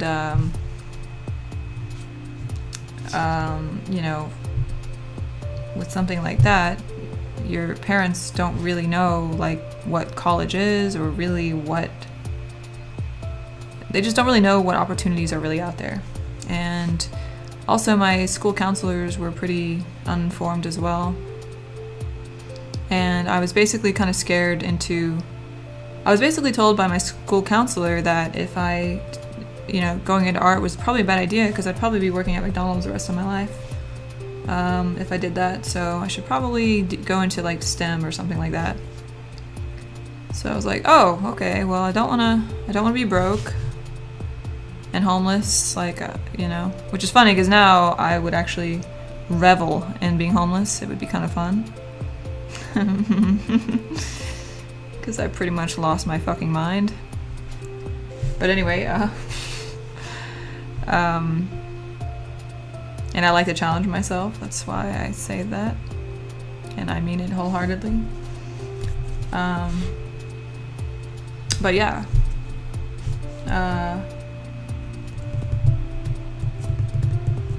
So basically everyone that I talked to was just like, that's a horrible idea. Why are you even thinking about that, you scum? And then also the cherry on top was just, I was like, well, I have to go to school. My parents were like, you have to go to school. Even though they didn't pay for my school. LOL. For me listening to that. But, like, huge LOL. I can't wait for the future where I just get to truly LOL at some of my life choices and just be like, remember those days. But so I was like looking at art schools and my mom screamed at me because I wanted to go to this Academy of Art University in somewhere in California. I don't know what city. And she was like mad because I wanted to go out of state and just got really fucking infuriated, and I was kind of like trying to keep the peace, So I was like, oh, okay, well, let's just shut that down, and so I don't have to endure this yelling.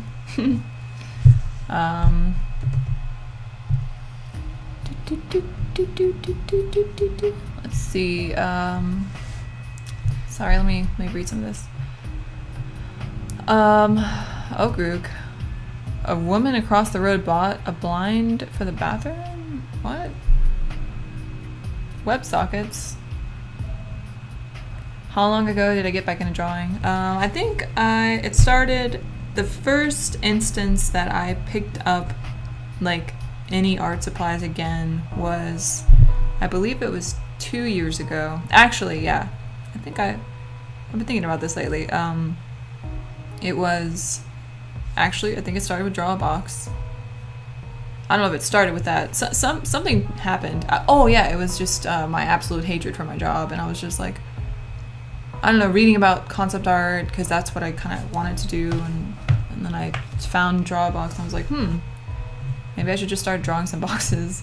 And then I got really bored of it, and I was just like, this is too grindy, and fuck these boxes, this is really boring. And how does this even translate to art anyway? Like, what am I going to do with all these boxes? Like, what is this really going to do for me? Like, come on. Which is funny nowadays, how I feel about it. But, and then I kind of stopped for a little bit, and then I got into some cosplay stuff, because I was really getting interested in fashion, and I just really like clothing as kind of like an art form.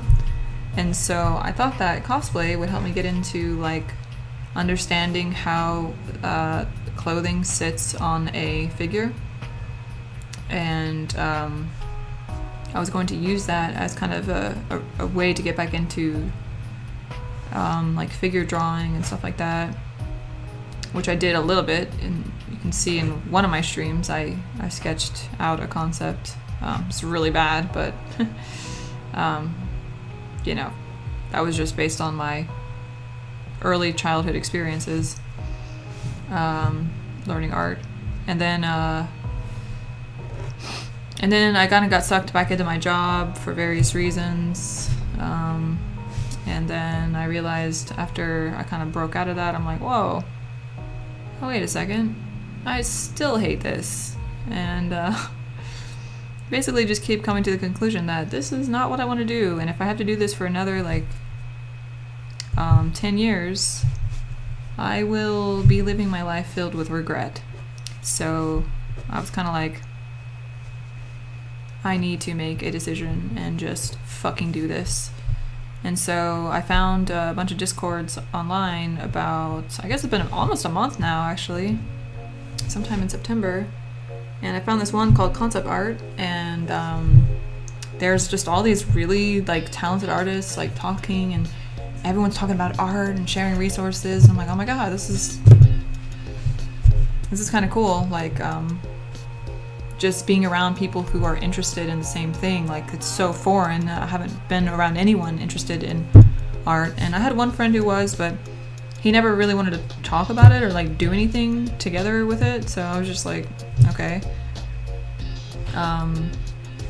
So when I found that group, I was like, wow, this is cool. And one of the guys recommended a challenge in there, and it was to do boxes every day, and to do figure sketches, and to do a character design, 3 characters every day. And so when I was doing it, I was like, okay. So I was studying Michael Hampton's anatomy. This was like a month ago, by the way. I was studying some Michael Hampton's anatomy and some boxes, and tried to do a character. And so while I was doing it, I was like, huh, these boxes are really hard, but they're kind of boring, so let's just not focus on them. And let's focus on the anatomy training with Michael Hampton, because that's probably the most, the subject that I've had the most like self-research in my life. So I felt comfortable with that. And then when it came to the character part of the challenge, I was like, damn, I really don't know anatomy, so I really need to understand this Michael Hampton shit. So I was reading Michael Hampton, and you know, he's all about the form. So he's about how the figure is just a bunch of forms put together. And as I was doing it, and I saw these boxes that are in Michael Hampton's anatomy, and thank you for the follow, by the way. Sorry, I'm not looking at chat, I'm just talking and drawing. Weedy, thanks for the follow. So as I was going through those Hampton drawings, I realized, like, I was trying to construct the figure constructions from my imagination, and I realized I don't know how to draw these boxes in perspective. Like, I want the pose to be in a certain way, I want the boxes to look like this, but I don't know how to make them look like that. So I was like, okay, so I'm back to square one. I need to figure out these fucking boxes now. Now I know why I need to figure out these boxes. So then, my good friend Drawabox returns, and through a series of random events, I met someone online and I was like talking about, he was like, didn't you use your stream? And I'm like, yeah, I do, but I don't know, I really want to learn this. This is really important to me, and I feel like streaming is just a distraction. Like, in the past when I've been streaming, I simply cannot focus enough to learn anything. And he was like, well, he said something about, why don't you just do like a Pomodoro timer where it's like 25 minutes of work, and then you can look at the chat like for 5 minutes. And I was like, huh, interesting idea. And I'd heard about Pomodoro before, and I've used it in my own job and everything, but I didn't think about it for a stream. So I can thank him for that, actually. And yeah, so here I am.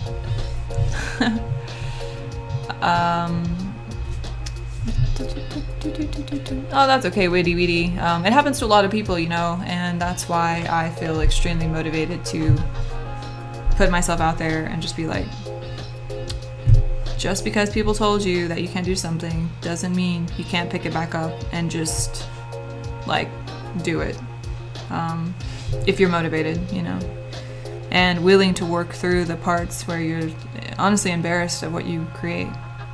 Because I think it's a huge thing for a lot of artists, is that embarrassment that comes with not being good. Like, you look at your favorite artist and you're like, damn.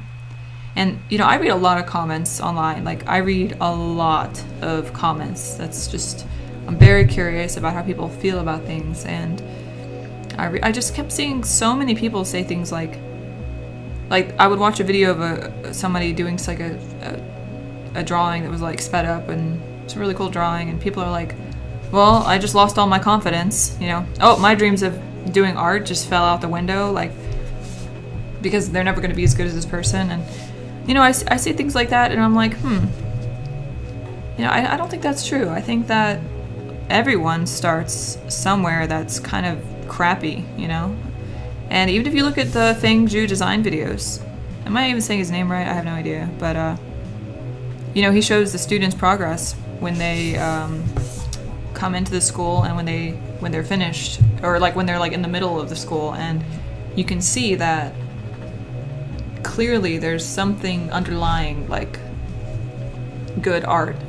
Like when you look at it and you're like, that's actually like professional art, and that is the fundamentals of shape, form, perspective for the most part, and then value and all that stuff kind of just goes hand in hand with that.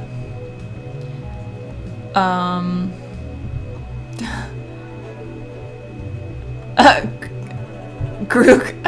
Chicken's like, I think that's just you. Oh, it's in San Francisco? Have you looked at that place, Chicken? What industry was I working in at the time? Well, I didn't take any leaps. Like, I'm still working, because I have to, because student debt, and, you know, when you're a student and you don't understand really what you're doing, and you're just like living on your own. I took out some debt for other shit, and I really shouldn't have, like, but I did, and so now I'm kind of like, I just gotta pay off my fucking debt, and then I need to save up and get a cheap ass place. Like, I really want to get a like a RV or something, and just like live out of an RV.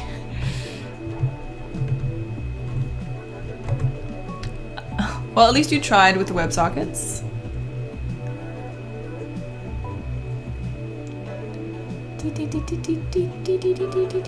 See it as motivation to get good? Oh, are artists born or made? Great question. I'd say 100% of the time, made.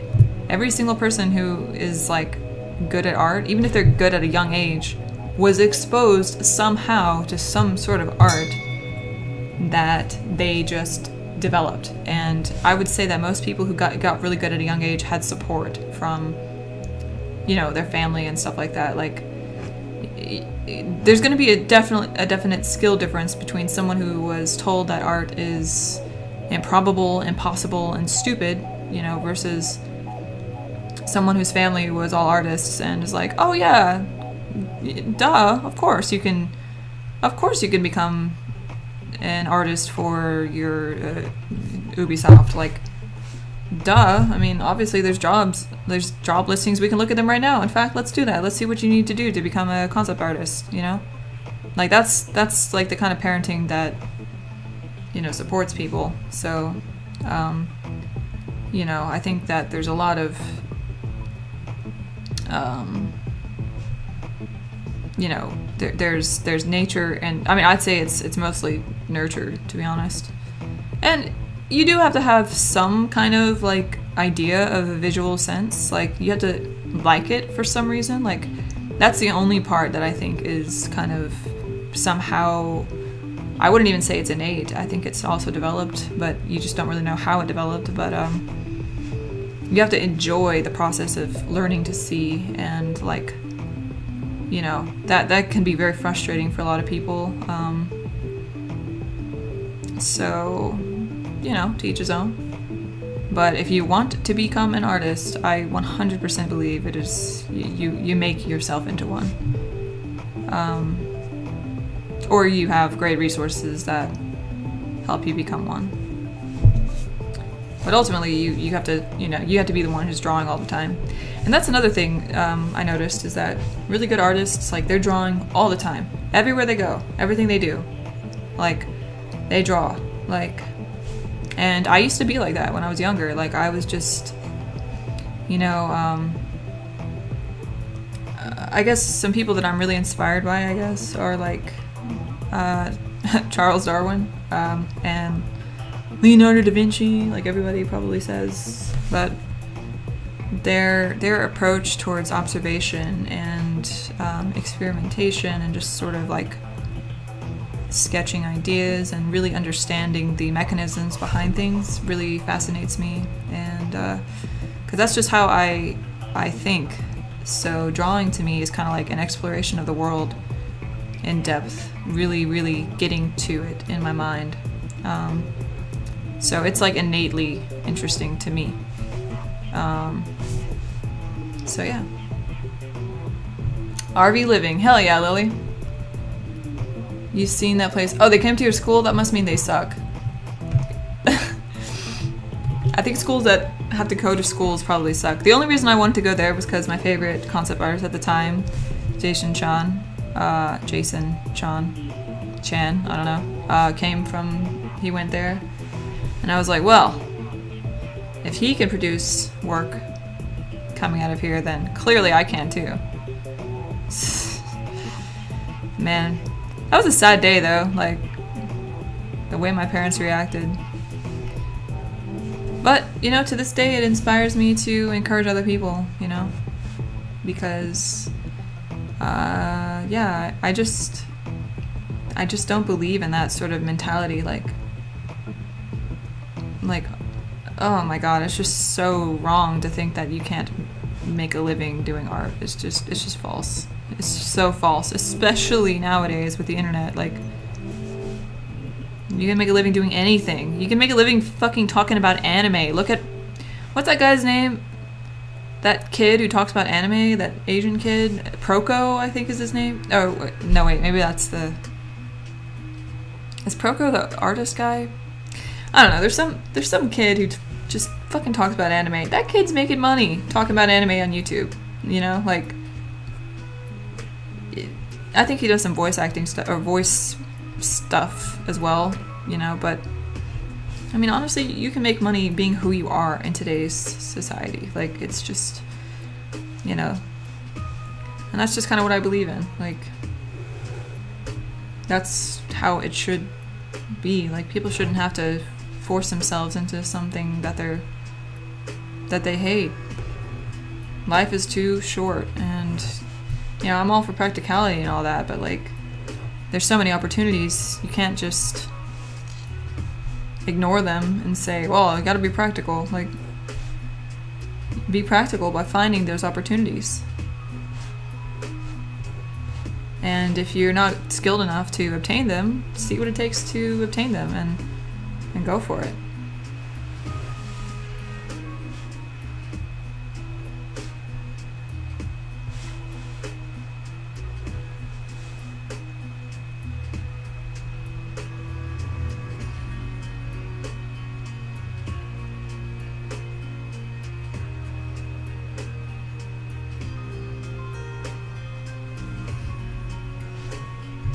Oh, Proko's the artist? Okay.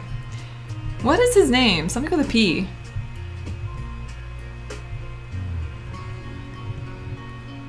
Art schools generally aren't worth it, at least from what people say. Yeah, I think it depends on the, definitely depends on the school and the teachers, just like every school. Oh, so, see you, Bowser. Sorry if I missed it. I missed you. And I agree, talent is not as important as practicing. I mean, you can have a person who has like some talent and just they completely don't use it. So, you know, you have to like put in the effort. And there's a really cool book that I love called Mastery by Robert Greene. I love Robert Greene. That guy's just awesome. I love his writing style. And he basically just makes a case for like every artist, every person in history who ever became a master at something, like they worked toward it. It wasn't just something that they didn't just wake up. Mozart didn't just wake up and just concoct a symphony out of like thin air and just, you know, inspired by the gods and just shat it out, you know, like he was trained from, am I talking about Mozart or is it Beethoven? Beethoven. Beethoven was trained from a very young age, so it's like he didn't start doing anything real until he was like, I think maybe it was like 12 or 14 or something.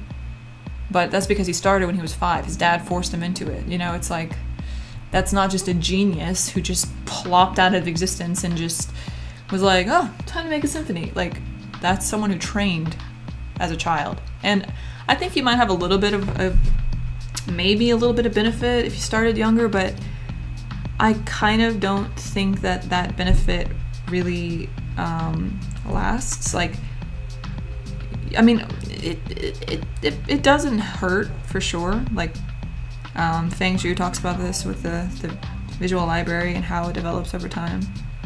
And for some people, it just gets shut off because they were discouraged from doing art, so they stopped like training their eye and training to see. And I forgot where I was going, so let's read this. I love the concept art. I buy a lot of art of so-and-so video game books. Yeah, concept art is very nice. Are there any artists that influence the way you approach your craft? I mean, not really. As you might be able to tell, I really have read through the drawabox stuff, and I use a lot of Dear Dr. Box's PhD's mentality that he's described for how to think through forms and stuff. But when it comes to actual artists, I don't really think of anyone when I do things. I purely think about capturing what I'm looking at. If there's any artist that has a style that I kind of admire,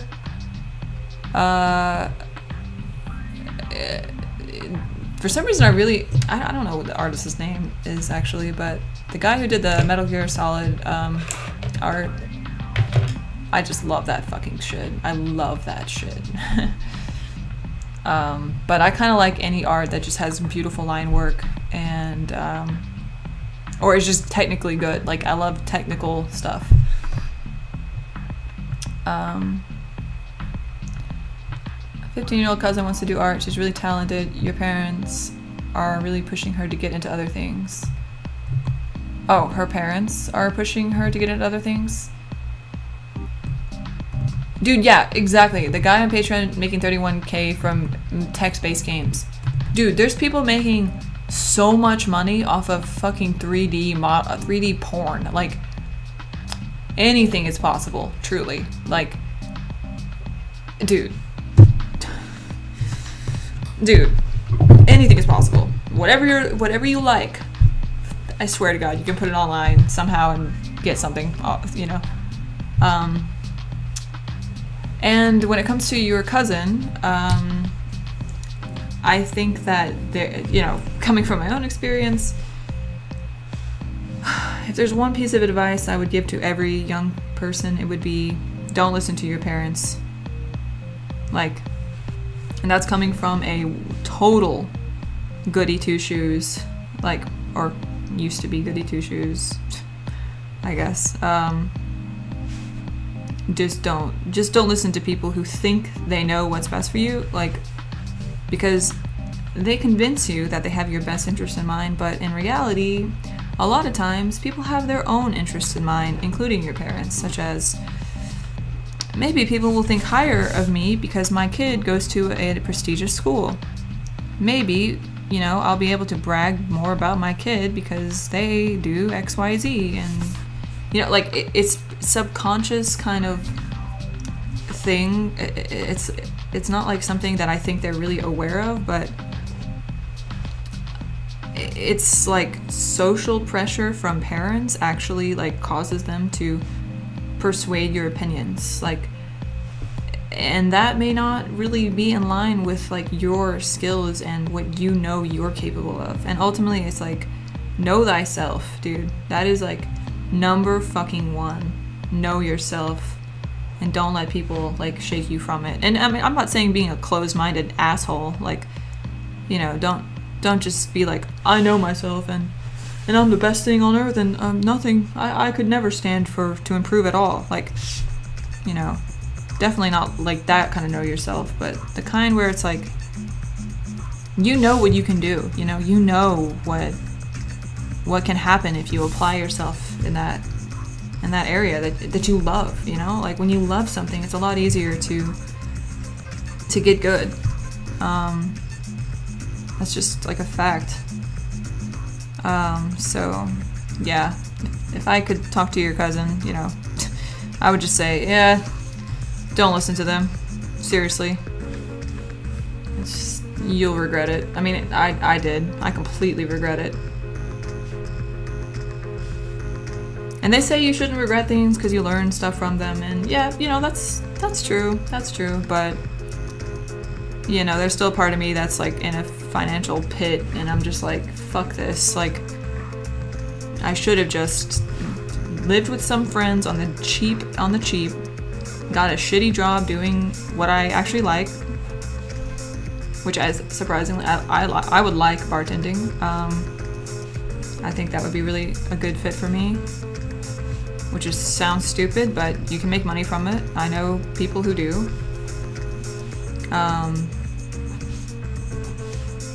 And live cheaply and just like work on my skill in my free time. That's what I should have done. But oh well.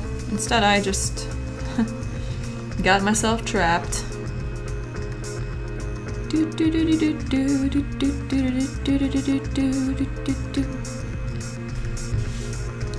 And I really hope for no one else to get trapped, because it's kind of it can get a little bit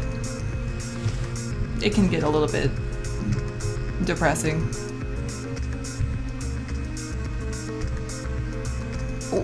Wait, what? Anything is possible if there are tits involved? I realized I made a pun. Part of the name fits. I feel like that's out of character for you to say that, Dr. I'm not sure if I'm reading that correctly. I once spent 8 hours building a virtual whip. That whip made me 300. Wow. There you go, dude. There you go. Dude, Second Life, man. Second Life is crazy. Especially, like, the one thing about Second Life that I hate is just, dude, what is up with that UI? Like, how do you even fucking use Second Life? In a lot of ways, what I want to do with my MMO mimics what I used to do in Second Life.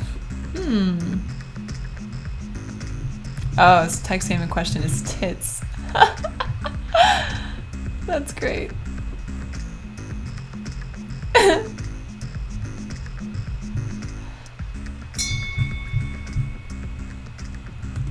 My other cousin is an RN after 2 years. She quit to bartend on a resort island for a year. Yeah, exactly. I know someone who became like a server on the ship of some millionaire yacht, and she's literally a millionaire now because... And I just look at shit like that and I'm like, you know what? What the fuck? Fuck this. I mean, it's cool that I got the skills I got, but honestly, it was all like self-taught there too. So if I was gonna spend all that time self-teaching, I would have much preferred to spend all that pain and agony over just art.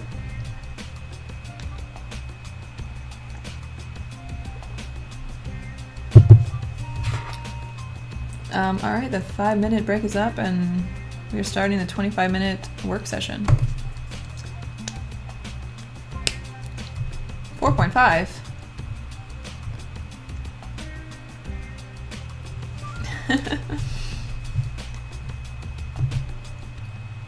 But yeah, that RN thing, yeah, that's... I sure as hell wouldn't... I couldn't do that, man. I could not do that. I love health, and I love, like, healing, and I love people, but I would never in a million years, never work in a doctor's office. Hell no. It goes against everything I stand for. I'm sure I'll get some hate for saying that, but I don't give a fuck.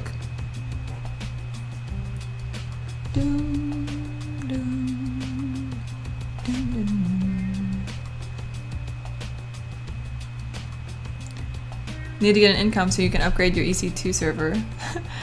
I need to get an income so I can upgrade my damn server. Oh, you're halfway through one. Gotcha. It's not that I don't like doctors. I just have a serious problem with some elements of our medical system. A very serious problem with some elements, specifically some elements of the system. Namely, the total lack of desire to look at a full, the full situation, why the person is experiencing the issues they're experiencing.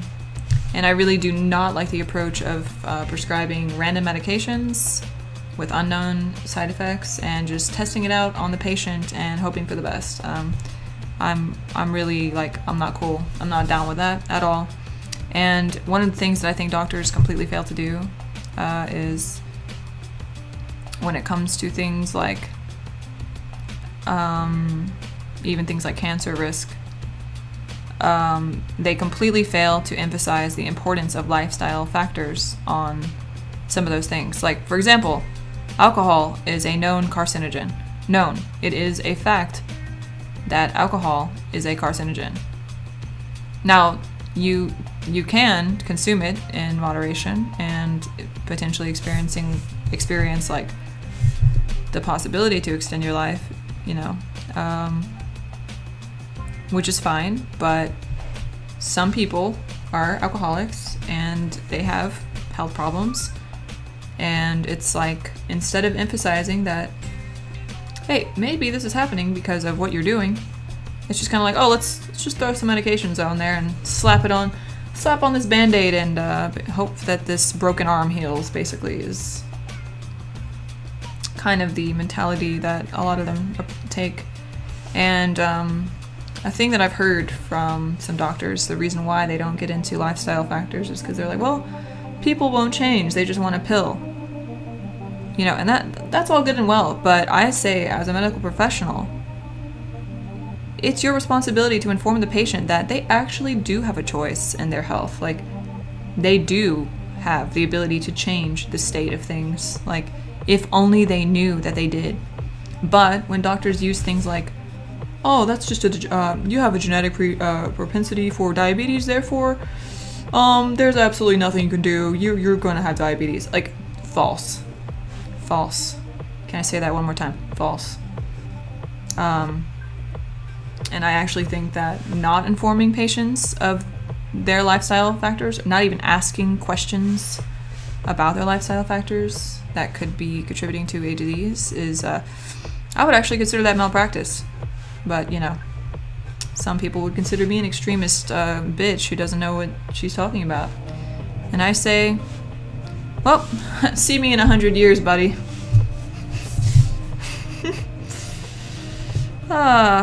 I say that to one person I know in particular who's just, for some reason, thinks that I'm crazy, and maybe I am. But I know a thing or two.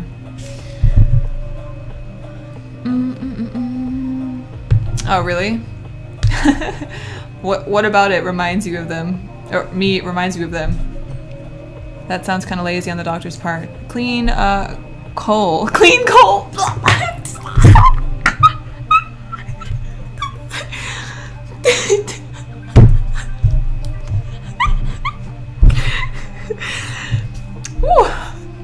Thank you for making that username, dude. Thank you.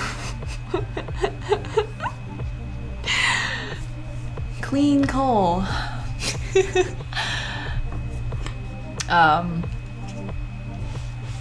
Well, this person in particular, they have a family member who is a doctor, and they think that I'm crazy for, I used to post some healthy recipes and stuff on Facebook just because I used to have health problems. When I had health issues, I basically practically almost died when I was 17.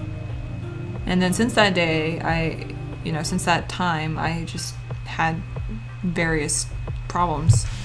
And that's why I became kind of obsessive about reading studies and really trying to get to the root of what causes the human organism to function properly and what would extend my life the longest, because when I was in that time where I was quite sick, I learned the value that I have for life, and I was just like, nah, man, I got too much in me, dude. I can't die. Like, fuck this shit. And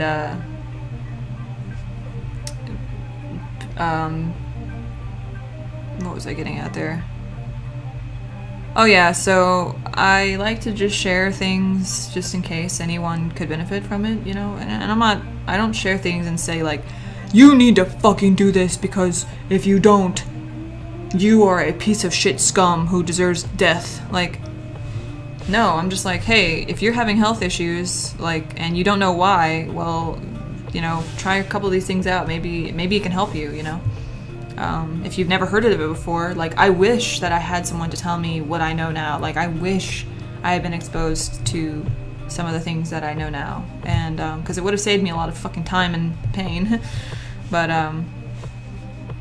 so I just like to share things with people that I think might help. And, anyway, he basically told me he and his sister made fun of me because I posted some recipes and that it was really stupid that I was thinking that I was some kind of doctor or something. And I'm like, dude, I'm not thinking I'm a doctor. I've literally just cured all my own fucking problems through what I've done. So I want to share it with people, you piece of shit. But anyway. Yeah, dude. Clean coal. There's only one way to pronounce that, dude. So you took responsibility, which is a doctor's dream. Most people don't care enough, even about themselves. That's actually, and that's really like the crux of the matter, is most people don't actually care about their life that much. And, you know, I get that. I definitely get that. But, I don't know. I think that because I've had the experiences I've had, I have a different kind of mindset on that, and I want to live as long as possible. But yeah, and yeah, he is kind of a dick. I don't really talk to him anymore because I'm like, dude, what the fuck? Like, what? I don't know.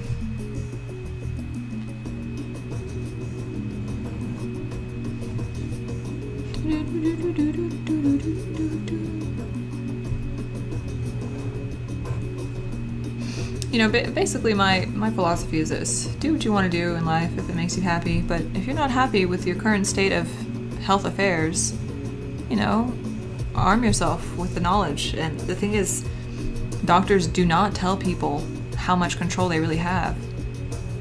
I mean, I was talking to this guy at my job once, and he basically, you know, he was basically just like, yeah, if I die tomorrow, you know, I could say I lived a good life, so I'm okay with it, you know, like, because he was telling me how he had cancer and all this stuff, and he was just fine with just death, you know. He's just like, yep, I'm good.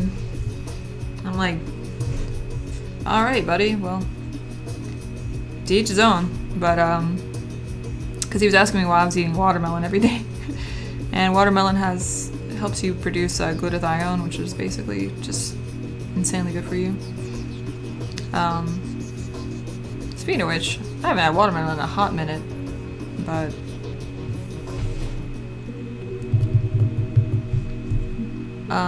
yeah, I mean, you know,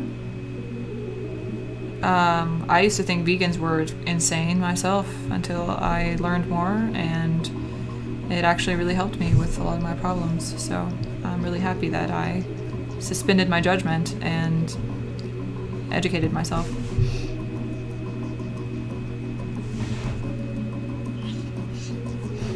And one of the things that, like, it seems to be pretty huge is, like, especially for women, like menstrual struggles or issues with, and I feel especially as a woman, it's quite easy to tell when things are wrong, because your body shows you a million signs. And, you know, I was just told that all that shit was genetic. Acne, oh, that's genetic. Pain so bad that you literally can't even, like, you have to call out of school because you're in so much pain. Oh, that's genetic. Endometriosis, oh, that's genetic. PCOS, oh, that's genetic. You know what's genetic? Habits, which are not actually genetic, but they are passed down through habit and mirror neurons and traditions and stuff like that. So what may seem genetic may simply be that you are all engaging in the same environmental activity that is causing your genes to go awry. It's that fucking simple. It's that fucking simple. The only thing that's like actually genetic is like, you know, when you're missing a certain chromosome, or you actually have a genetic disease. Like, that's different.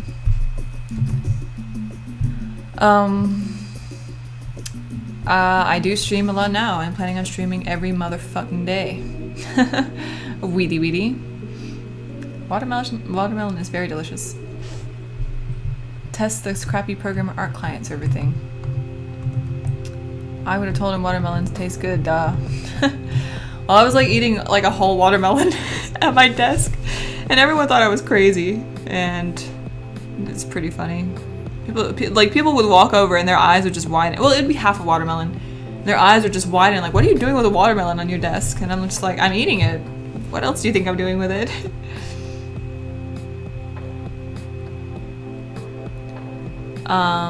My only rule is no pre-processed food as much as possible. Other than that, I'm not too educated in it. Well, you know, that's a good start. That's a good start. Yeah, you know, when it comes to health, it is a fucking rabbit hole. It is a rabbit hole if I ever seen one. There's so much information. It's really important for each individual to come to their own conclusions about how they want to live their lives.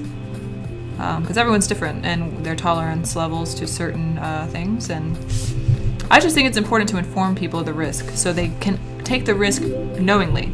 Like, for example, with alcohol. You know, with alcohol, you might get a hangover, but that's a risk people are willing to take, you know?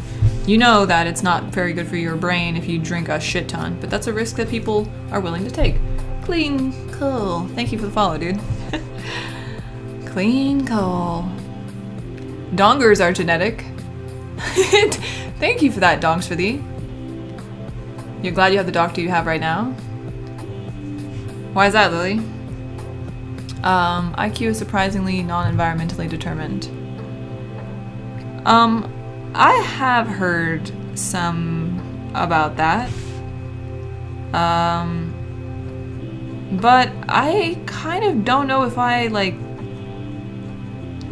Well, I guess I haven't looked at the studies, so I can't really say. If there's a meta-analysis stating that, you know, they've done a study of genetic twins and they find that despite completely different upbringings of an educated bunch of people and non-educated, and they experience the same IQ level after, you know, 20 years, 25, 30 years.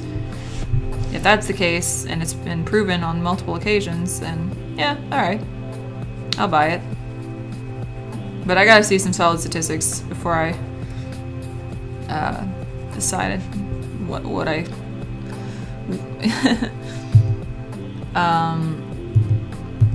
By the time you're an adult, environmental factors barely influence IQ. Yeah, I've heard that as well. Once again, I've heard it and I haven't really seen the research myself, so I'm quite skeptical of all claims of everything to do with mental faculties and really anything at all. I'm very skeptical. Until I've seen it myself. And even then, I'm still a little skeptical.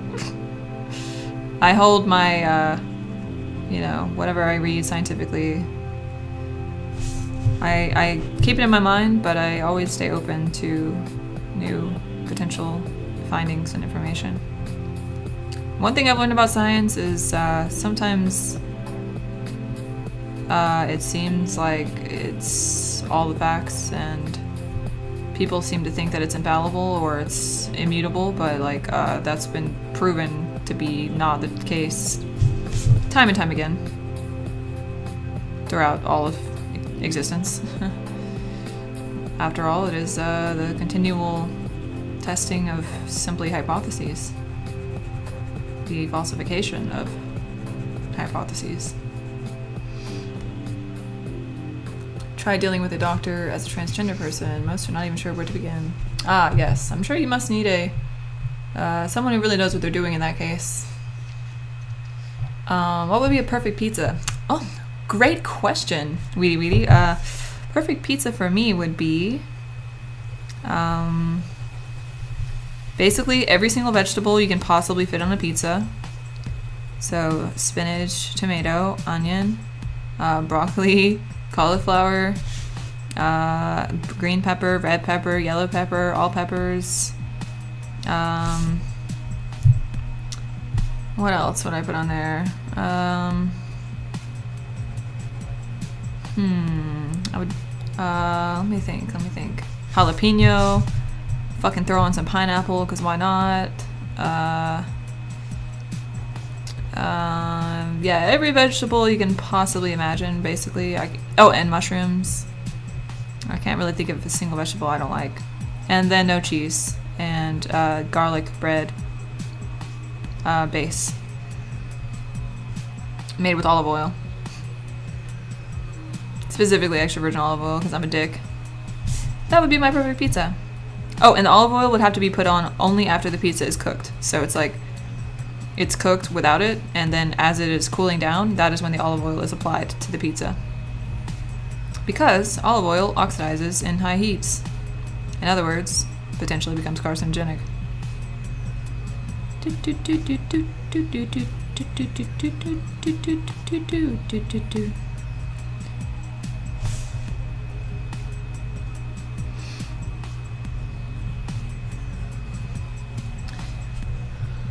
It's funny how, in extreme cases, what environment does affect. Rome's entire pipe and water system later on was made of lead, and they used lead flakes to sweeten wine.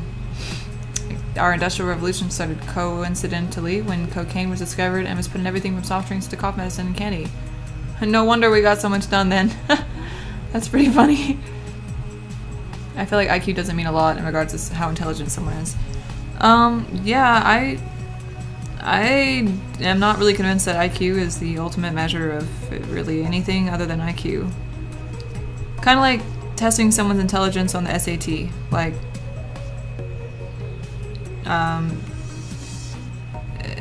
it's a certain type of intelligence you're testing, but there's like more than one type of intelligence in humans. I think the ultimate determinant of intelligence is really the propensity to learn. If you cannot learn, then I think that it might indicate, I guess, a lack of intelligence, but even that's a little bit shaky because people just have different learning styles sometimes, so it's like you can't really just authoritatively say someone sucks at learning. Maybe they just haven't been exposed to the method that works for their brain.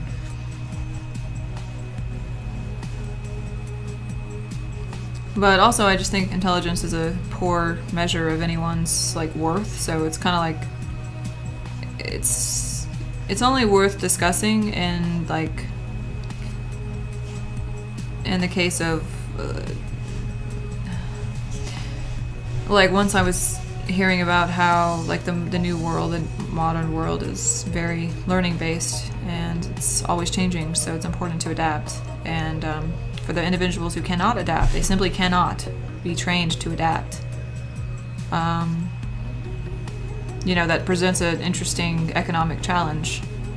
So I think it's relevant in that kind of context. But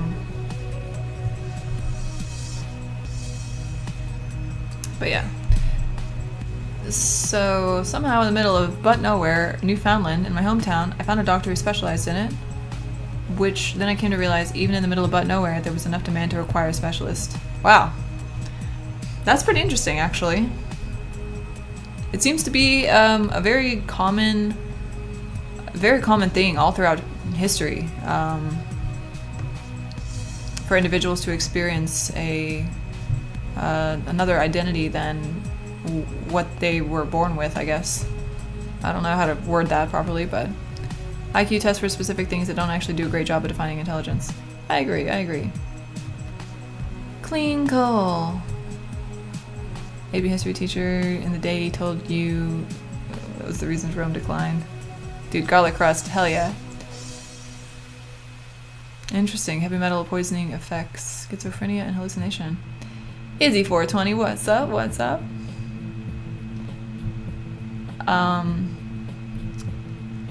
Dude, I don't know if you saw my bun emote, but the bun emote came through. I'm just posting it because it's fucking cute. And you sent a little bunny, so I gotta send a little bunny back. Generally, intelligence tests cover multiple areas. A lot of people use online tests, but that's not actual IQ tests. Yeah, I don't know what the actual IQ tests are. It sucks that teachers blame the student when they probably aren't even a good teacher. It's easy to teach geniuses.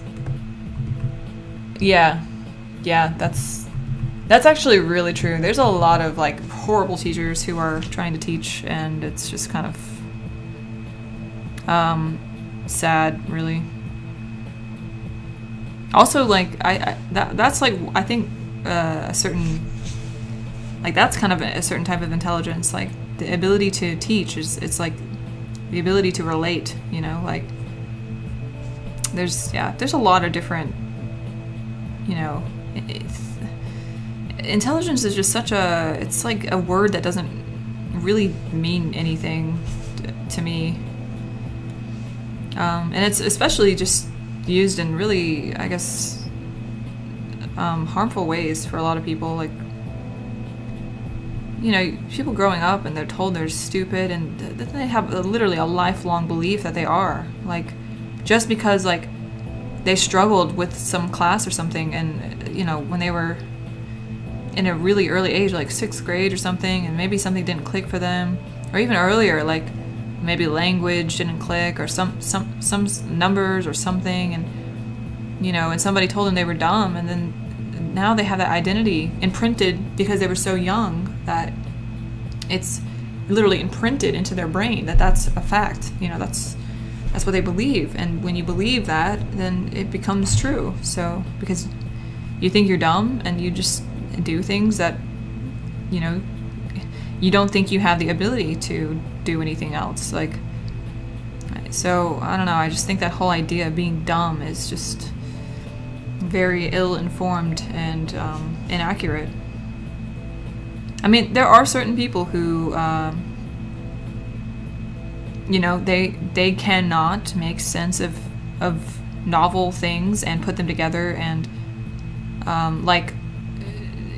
the other day I was shipping something on eBay, and I had to go to the store. I mean, I was like at Office Depot, and this kid was trying to package my box, but like he didn't know how to package a box. And I was sitting there, like, watching him struggle, and when I say kid, I mean, I'm 25, you know, so he was probably, like, at least 18, at least. I think he was a little older. And basically, he just was not, I don't know, he just didn't get how to pull the tape, number one, and when it came to putting it on the box, he was almost knocking the box off the table because he didn't know.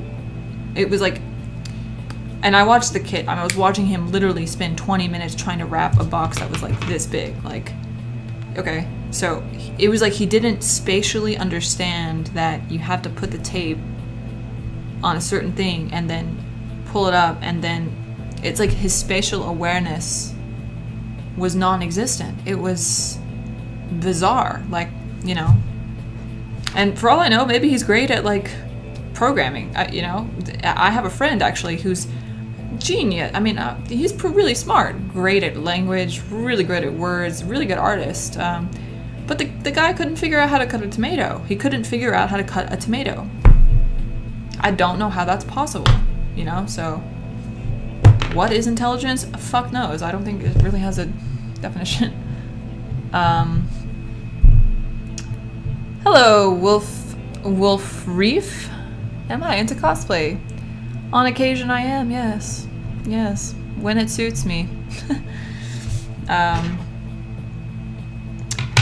Yeah. There's still some cosplay that I need to do, but I just don't really have a real motivation to do it because I don't know. I have more of a motivation to draw something and create my own stuff rather than create another person's creation, if that makes sense. Let's see. The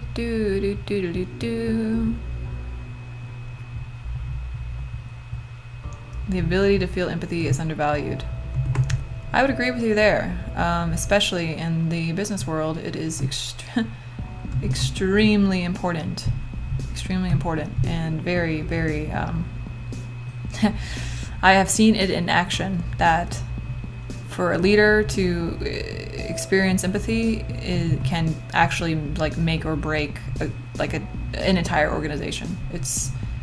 It's kind of crazy. Hello, Zimbabo. Can you draw a hentai girl with Bob? I probably could. Will I? Not right now. Not right now. Right now I'm practicing plans. But someday, my friend, I probably will. I can't do basic math. I barely can. Buries his face in his hands. Well, I mean, you know,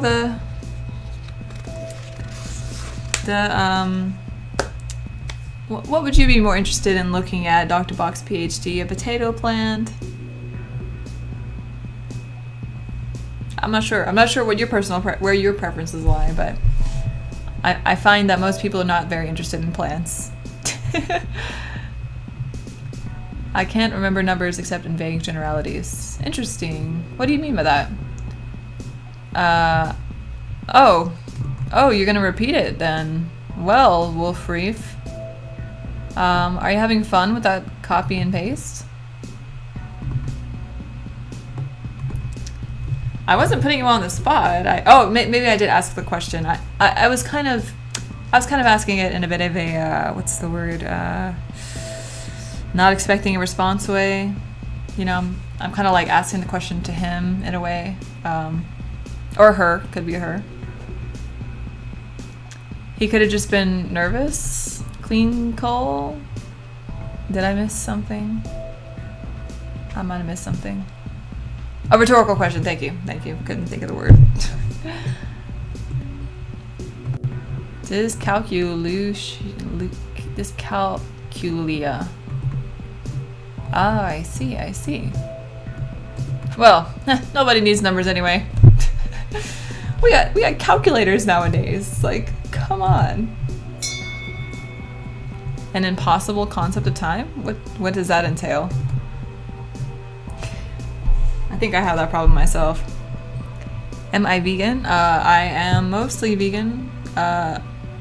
Sometimes at family and gatherings and situations where somebody prepares you a meat dish, I won't decline because I'm like, it's rude as fuck to go somewhere and be like, oh, sorry, I don't eat meat, you fucking, like, you scum. Like, I just don't eat that shit. You know what I mean? So I'm not like a strict vegan, but on my own time, I don't buy meat, basically.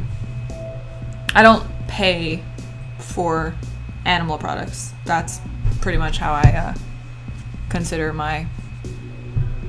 that's what I would put myself as, I guess. Scroll up, Izzy. What? Izzy, all your hair in a ponytail. Oh, it's a mullet, dude. It's definitely a mullet. I decided to just shave the top of my head, and somehow it's just kind of like pulled back, you know what I mean? And then it's just, yeah. That's how I do, man. Is it true that Oreos are vegan? Yes, it is true. Unfortunately for me, there's nothing to stop me from eating them other than pure willpower. A lot of willpower. Fish is okay because they don't have souls or feelings. I gotta say, I do. Even though I mostly don't eat meat, fish is like my favorite food on earth, pretty much. Like sushi is my shit. But it's actually really easy to make like California rolls with no crab, just because like also it's expensive. So I get the sushi experience, but without the expensive meats. And the only thing about fish is the mercury content. Have you guys looked at the mercury content of fish lately? Like, it's kind of it's ridiculous. Chicken. You can't be defending fish when you send me like millions of photos of dead chickens a day. These are your brethren we're talking about. Alright, peace, Izzy. When you remember things, I have to focus on things that were around you at the time to determine when it was. Interesting. I can't. You have to focus on things that were around you to remember when. Do you mean like in terms of years or like the time of day or? And honestly, that makes sense because time is kind of like a human construct, you know? Like, I mean, it exists, but like it's abstract. It's like an abstraction of reality that we use to define other things, I guess. Breaded, fried, sushi, or grilled. What's the favorite way to eat fish? I love sushi. I don't eat anything fried, because when you heat oils, at least for me, I realized that when I ate oils and fried things, basically my propensity to sunburn was like, it was impossible for me not to get a sunburn. And when I started eating zero oil, and that was actually the one thing I cut out. It was just no fried things. And I found that I was able to go in the sun for like 2 hours and not get anything but a slight tan. Like, before I was burning like crazy in just 30 minutes. Like, so not, you know, fried oils are carcinogenic, basically. Only 10 dead chickens. Okay, I'll give you that. Mercury is the main reason why the Qin dynasty fell. Back then, he was fed mercury because he thought it would make him live forever. Really? That's crazy.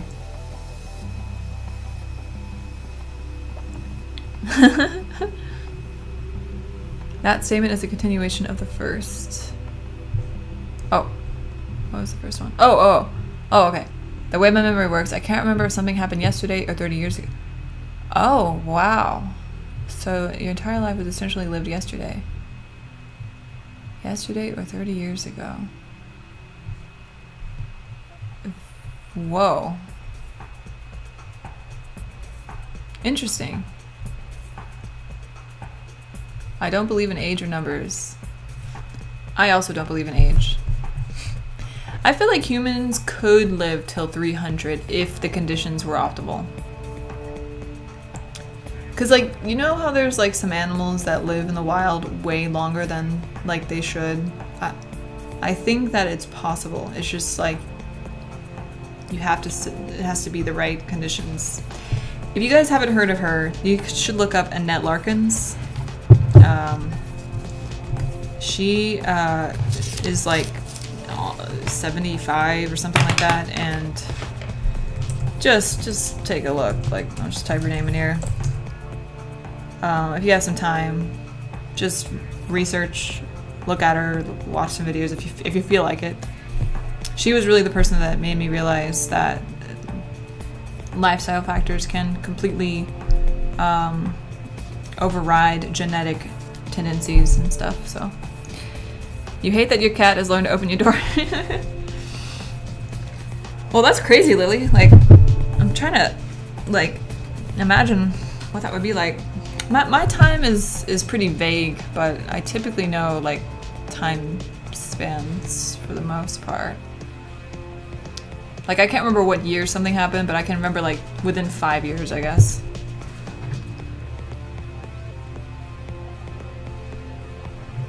Dude, my friend, the one who couldn't like cut a tomato,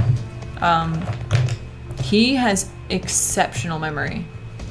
He remembers like the best times, and it's really cool because I forget about those times. I forget like certain things, and he just brings them up, and I'm like, oh my god, that was the best time ever. And he has a really good skill of remembering good things. Like, that's really, I love that guy. He's a really good person. Really, actually, one of the 3 only people that I met in college that were like actually really good people.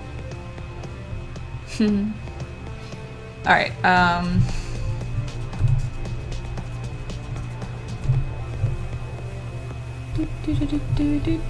Let's see what you did with the rocks here. Just made a bunch of circles, huh?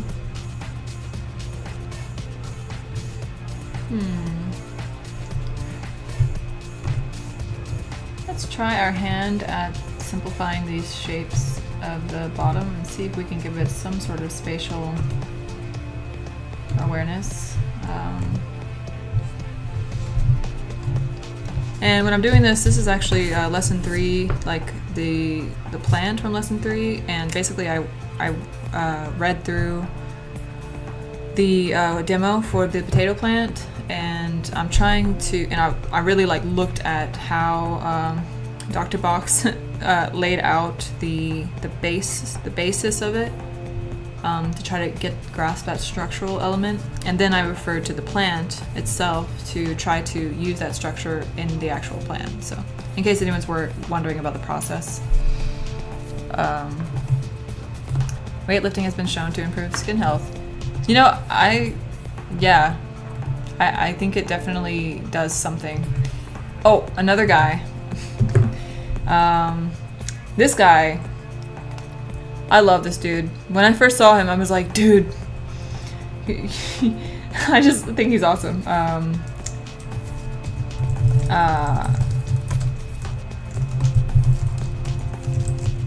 So that's the name of the YouTube video. And just some people probably cringe at the way he talks. You know, some people just like hate everything, but what he says is pretty interesting. And obviously he has like the stats to back up what he's saying, I guess. You know, I mean, unless he's just literally making that up, but with a dude like that, I don't really know if he's really the type to be making random shit up.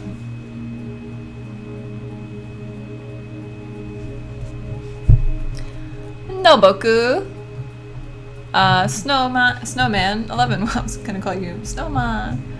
How do you say 11? I think it's Ichi-ju? Ju-ichi? I don't know what it is, but not much, man, not much. We're just drawing some plants over here today. I'm skirting on the edge of high-functioning autism, which is probably why my brain is a little messed up. Well, overactive. Well, hey, man, like, I think that, you know, that's the cool thing about living in a time like we live today. Like, those sorts of things make us unique, and it gives us, I don't know, I think that's a good thing. I think in today's world, like, to be unique is a very good thing. You see the world in a way other people don't, you know, like, that's, in terms of like the collective human experience, like, that's just cool to me. That's so valuable to have these different perspectives and perceptions. What are my top 4 favorite movies? Top 4 favorite movies. Well, I'm gonna make some people cringe and probably leave when I say that my number one is probably The Matrix. And let's see, two.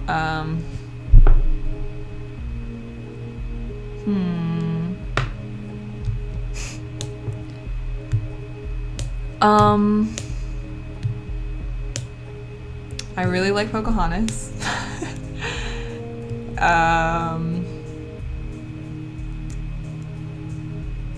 For various reasons. I'm not like a religious person, but I love The Prince of Egypt. I love that movie so much. So much. Let's see, what's another one? What's a not cartoon? I don't watch many movies. Let me think. Let me think. What's another one? What's another one? Come on. It's pretty much the only 3 movies I've seen in my life. I'm trying to think. I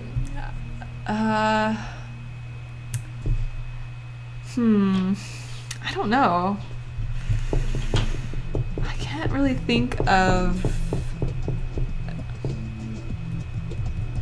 Oh my god. I have to pick the 4th one. What would be the 4th movie? What would be the 4th movie?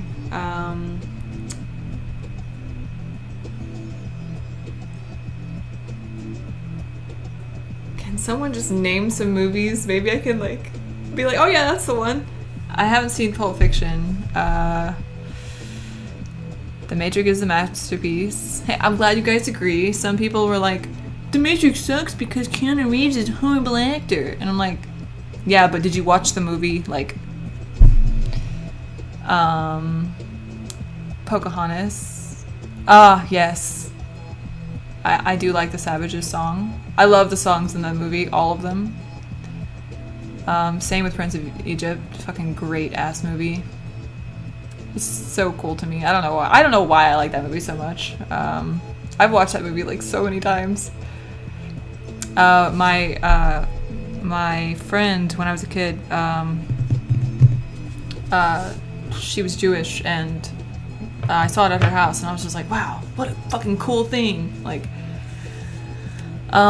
Invasion of the Body Snatchers, Fox and the Hound. That was a cute movie. I haven't seen it recently, though, so I don't know if I could say it was my favorite.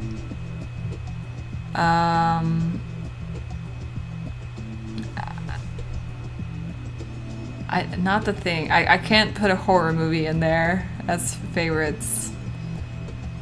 I don't know that this wouldn't be my favorite. It's just the most recent one I saw. My friend, I saw Moana at my friend's house. I really liked that one. That was a really cool movie. Not probably my favorite though. But Moana was really good though. It was really good. It's up there. Princess Bride, that was cute. But I couldn't say it's my favorite though. Rocky Horror Picture Show, I have not seen that, but I met some guys in college who were always going to that, but I never seen that. And I haven't seen Little Shop of Horrors either. Or those Men in Tights or Spaceballs. I've heard of those though. Radical Evangelist Aunt was watching. Was it The Prince of Egypt? Or was it a different movie about Moses? Dumb and Dumber. Oh, Sunshine? I've not heard of that one. God, I wish I could just like think. You would think I would have it off the top of my head, right? If it's my 4th favorite, but that's not how my memory works. Like, I usually have like 1 or 2 things up there, and then the rest are just off into the abyss. Let's look up list of favorite movies.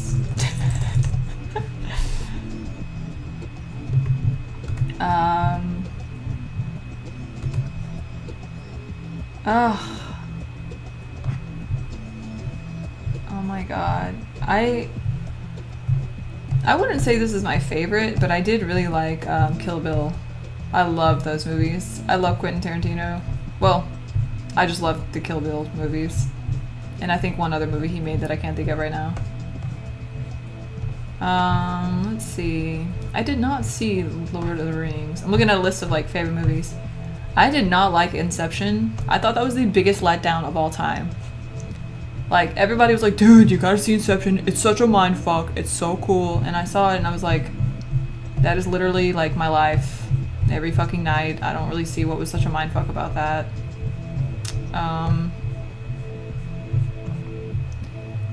American Beauty, I haven't seen that. My favorite is the Emoji Movie. I don't think I've seen Pretty Movie. Limitless, I haven't seen that. How I Married an Axe Murderer. That's probably it. Chicken Run.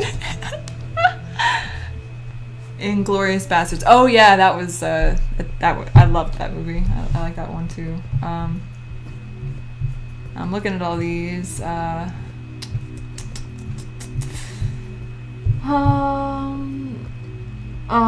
Might be kind of cringe, but I really liked Avatar just because I felt like it was literally a visual of my dreams, of many dreams I've had. It was really cool, but I wouldn't say it's my favorite. I would say I like Pocahontas better. I don't know why. Looking at all these things, man, nothing's really speaking to me. I did like the Titanic. That's a good movie. I like movies with the feels, I guess, but like, I don't really like romance at all. Like, if there's too much romance, I'm out. Princess Bride was cute though. By romance, I mean stupid romance, like stupid chick flicks. Like, oh my fucking god, I cannot stand chick flicks. Like, I remember growing up, everybody was obsessed with Mean Girls, and I was like, why does when I watched it, I was just like, what the fuck is this? Hello, Abion, what's up, dude? Battle Royale. I think I read the book. I liked that, the book. Maybe there's multiple books, but I read the one that was like translated from Japanese because my friend had it. Very specific chick flicks, but not many. I'm sure there's some that I would be okay with, but for the most part, as a genre, I just would rather put a bullet through my head. At least the ones I've seen.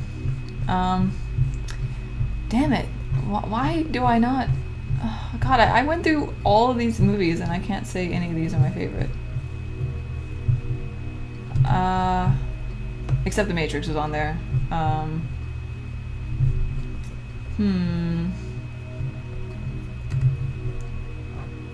Let's see.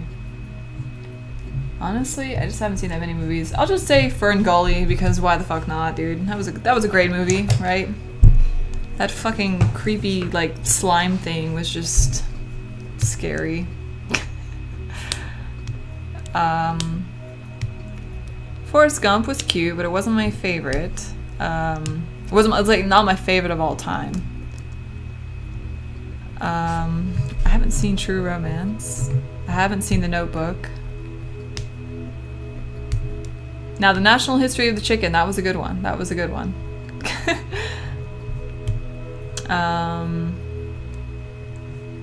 Memento is a time fuck. I mean, what did you say? A mind fuck? Mind fuck. Man. Yeah, I'm kind of lame when it comes to movies. I really can't think of any. If you had to recommend one movie for someone to see in their lifetime, what would it be? Well, I feel like everyone has seen The Matrix, but I feel like that's a good movie. Fight Club? I should watch that. I feel like everyone has told me I would love that movie, and I've never seen it. There's been times where I was like at a group gathering where people were watching a movie, and I just never actually watched it. Because like people are being loud and the movie's on like 0 volume. Avatar: The Last Airbender movie. I haven't seen that movie. Is it good or is it like bad? Is it one of those like cringy, why did you turn this show into a movie movies? I actually thought Equestria Girls, which was like a My Little Pony, like when they went into an alternate dimension and became humans, I actually thought that was pretty good. I mean, it was definitely stupid, but I liked it. But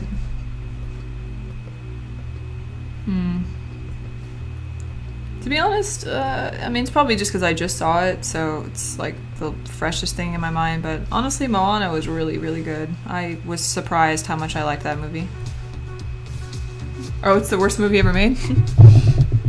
People are like, Inception is such a mindfuck, and you're like, dude, that's my life every night. I mean, it kind of is. Like, I used to have these just crazy dreams inside of dreams. Like, once I had a dream that was like, it felt like it lasted like a year, because I just kept waking up. It was like it was like a 5-layered dream, and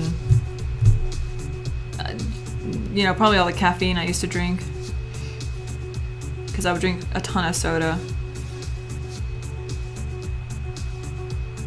and eat like piles of ice cream. I used to live on ice cream, so like when I say live on it, I mean I would have like a gigantic bowl or two of ice cream every fucking night, full of like the sauce and the sprinkles and all that shit. That was my life growing up for many years. And popcorn, microwave popcorn. And you know, when there's a movie I like, I typically watch it like multiple times. So I feel like that's why I can't think of anything besides what I listed, because the only movies that I have seen multiple times are what I pretty much like. So yeah, The Matrix, Pocahontas, Prince of Egypt. The fourth one is still TBD. The official fourth.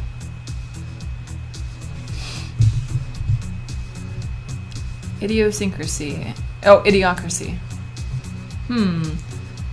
God Bless America.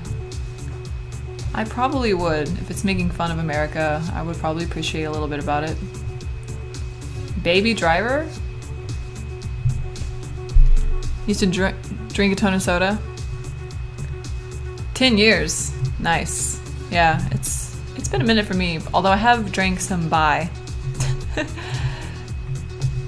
I love ice cream. I would be eating it every day if I didn't have like any propensity for health issues. You better believe I would be eating that shit every fucking day.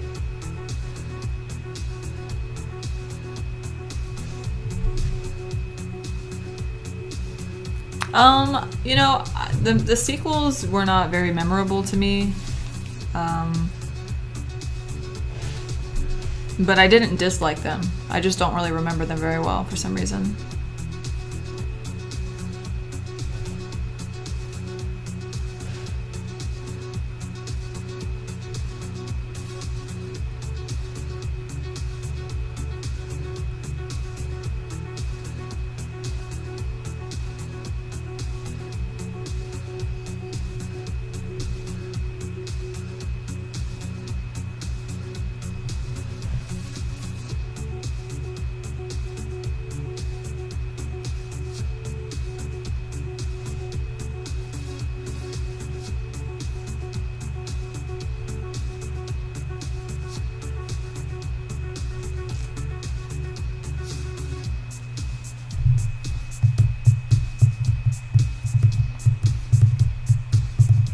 Oh, it makes fun of America's obsession with reality TV.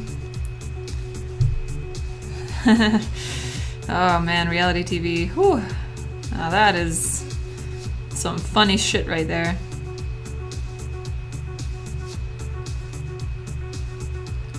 I have to say, when I was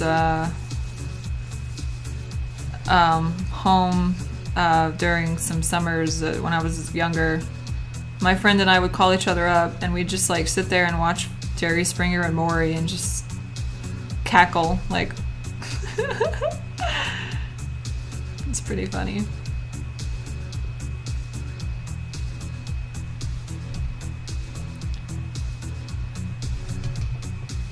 Oh my god. Cookies and cream, everything is just good. Also, cookie dough. Can I get a fuck yeah for cookie dough? Like, dude, you know when you go to the movies and they have those cookie dough bites? Oh my god, guys. I could probably eat an entire, like, gallon. A gallon of those. Like, and love every second of every single one. Especially when you eat it with popcorn. It's so good.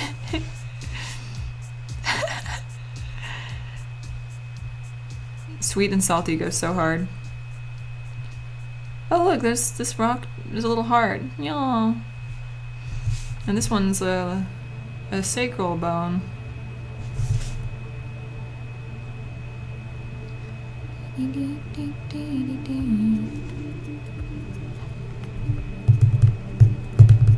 Cookie dough with popcorn, yes! That's like the best shit ever! Bluebell ice cream is God, even though I hate their radio and TV commercials about the wholesomeness of America and going back to the good old days. And shallowness.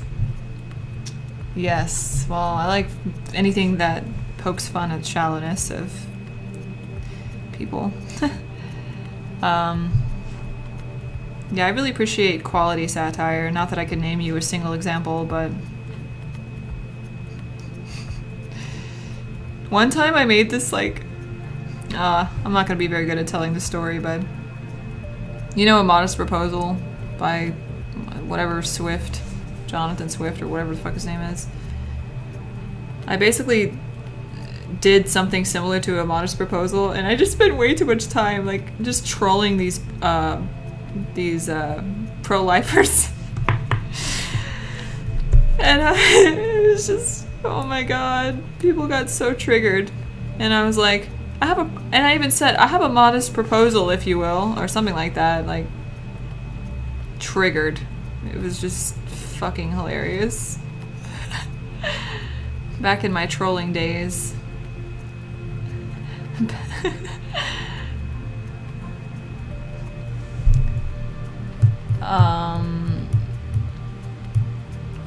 If Idiocracy, they elect a reality TV star for president. Oh, it's so funny. That would never happen in real life. I used to think Jerry Springer was all fake until I saw police reports. Wow. Yeah. Yeah. I wasn't sure myself, like, how much of that shit is actually legit. Like, oh, but dude, the creme de la creme of just bullshit TV, Dr. Phil, dude. Dr. Phil. We'll be right back. Cassandra had sex with over 40 men. What have you got to say about yourself, Cassandra? I loved it and I would do it again if I had a chance.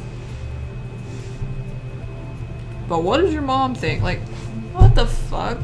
What is that show even about?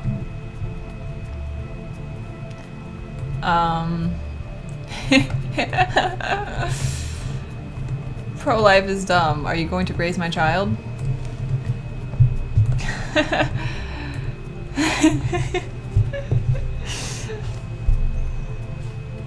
Can't argue with that logic. Kill them. What would you do if you lived in a family of Trump supporters and strong Catholics? I would probably just never say anything and just kind of keep to myself and just study them as I would a animal in the wild. That's pretty much what I would do. Well, I'm just gonna say this potato plant is pretty much done. Oh my fucking god, it's 12:20. Whew. I'm gonna have a fun day tomorrow. I'm gonna go into work, go into that meeting, and then I'm going to literally leave the office as soon as I possibly can because I am not sitting in traffic for 4 hours. No, just absolutely not. I am too old to be sitting in that traffic.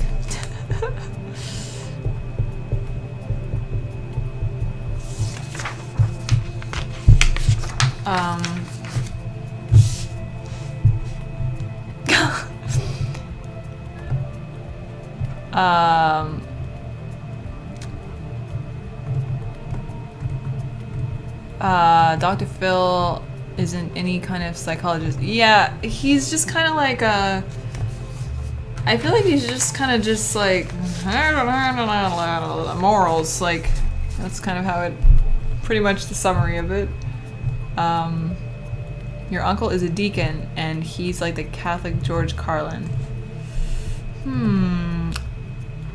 Who's George Carlin? Is he that guy that's like, the universe is made of dicks, and they're coming through you and at you from every direction? Is it that guy?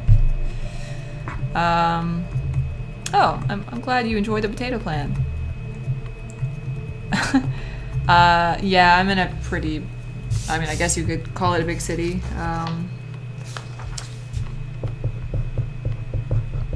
It's a very widespread city, and to get from one end to the other is basically like going on a journey through the Sahara Desert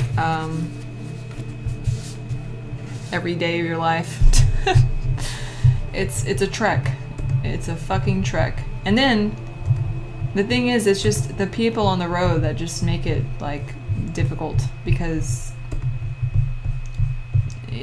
God, people just either they drive too slow, or like you're going 90 miles per hour in a 75 per hour zone in the like, you know, in the not the fastest lane, but you're on the highway, you're going 90, the speed limit is 60. Okay, clearly you're speeding. Somebody comes up behind you and decides to tailgate you, and you're just like, you can go around me, dude. You can go around. Like, it's not that hard. Go into the other lane. Please stop tailgating me. And then they put their high beams on, like, speed up. Speed up. And I'm like, dude, you realize you can get out of this lane, right? Like, I'm not blocking you. Like, what? People who put their high beams on to try to get you to speed up, like, that's why I think guns should, sometimes why I think maybe it's a good thing that, like, everyone doesn't have guns, because I would shoot someone if I really was like, it makes me want to kill someone when people do that, because I'm just like, you think you own me, dude. You have another fucking thing coming. Like, yeah, anyway. The 7 words you can't say on television is the only thing I know about him. I'm not familiar with that. Grumpy old atheist and funny. My uncle is not. Oh yeah, I thought that was Louis C.K. I for some reason I always get them confused. Wait. Oh, he's a comedian. Okay. Oh, so do I, dude. When people do that to me, I slow down. I'm like,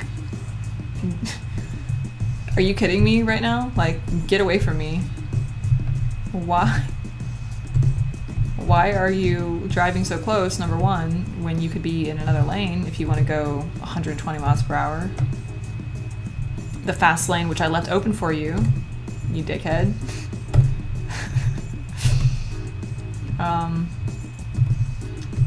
But yeah, something about that commute just makes me die a little bit inside. That's why I listen to all my audiobooks, to remind myself of all the good things in life.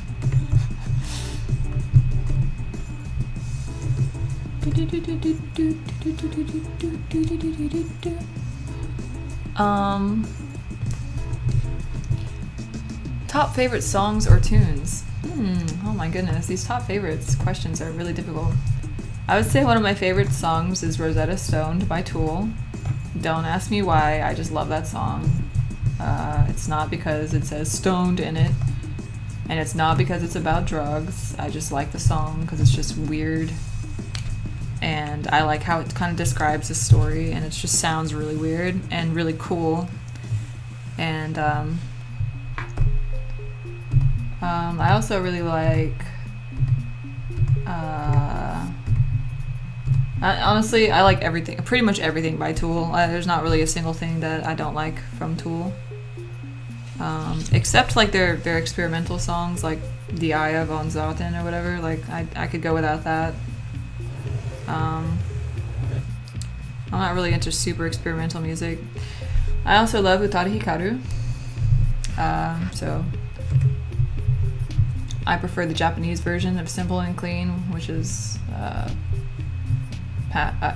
wait, what is the Japanese version called? Well, whatever. The Japanese version is Simple and Clean, and Passion or Sanctuary in English. I love those songs, but I love a lot of stuff by Utada. And I like Lana Del Rey just because I hate her lyrics. I despise her lyrics, but I like her ambiance, I guess. I like her voice, and she kind of like I like female singers that kind of help me understand my own voice better, and I would definitely say she's one of those.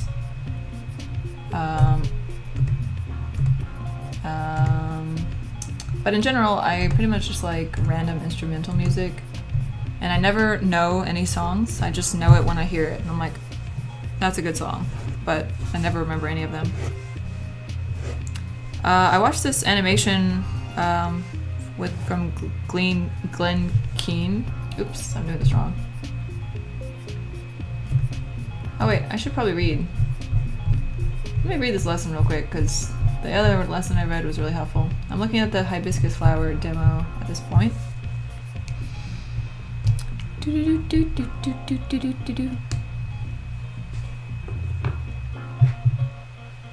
Get some food, chicken. Get you some food. Oh. Oh.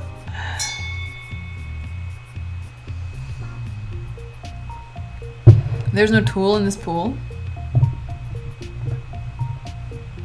Oh yeah, dude. That Tarzan shit is awesome. Oh yeah, the song that's in the Lux animation for League of Legends that Glenn Keane created. I really like that one.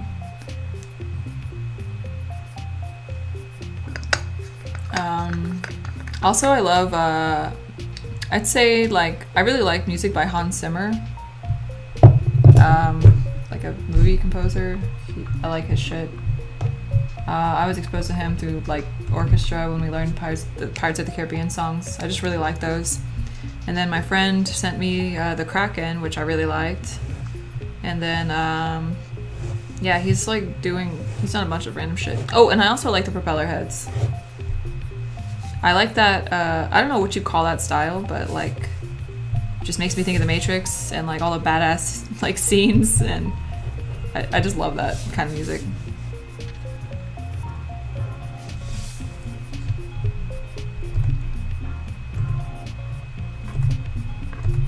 Shit.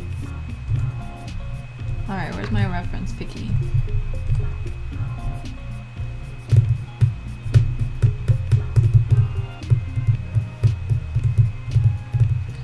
Oh, I'm gonna have to start this over. Let's just do it down here.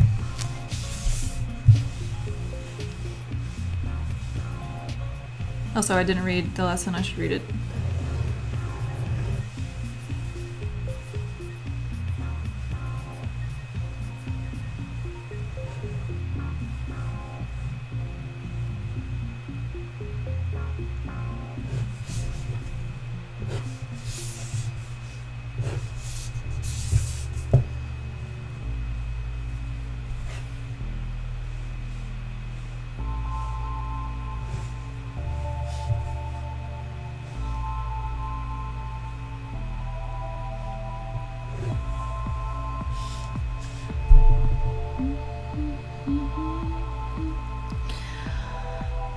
Backtracking to talking about health, do you have a recommendation or diet or possible trick for getting rid of brain fog or depression?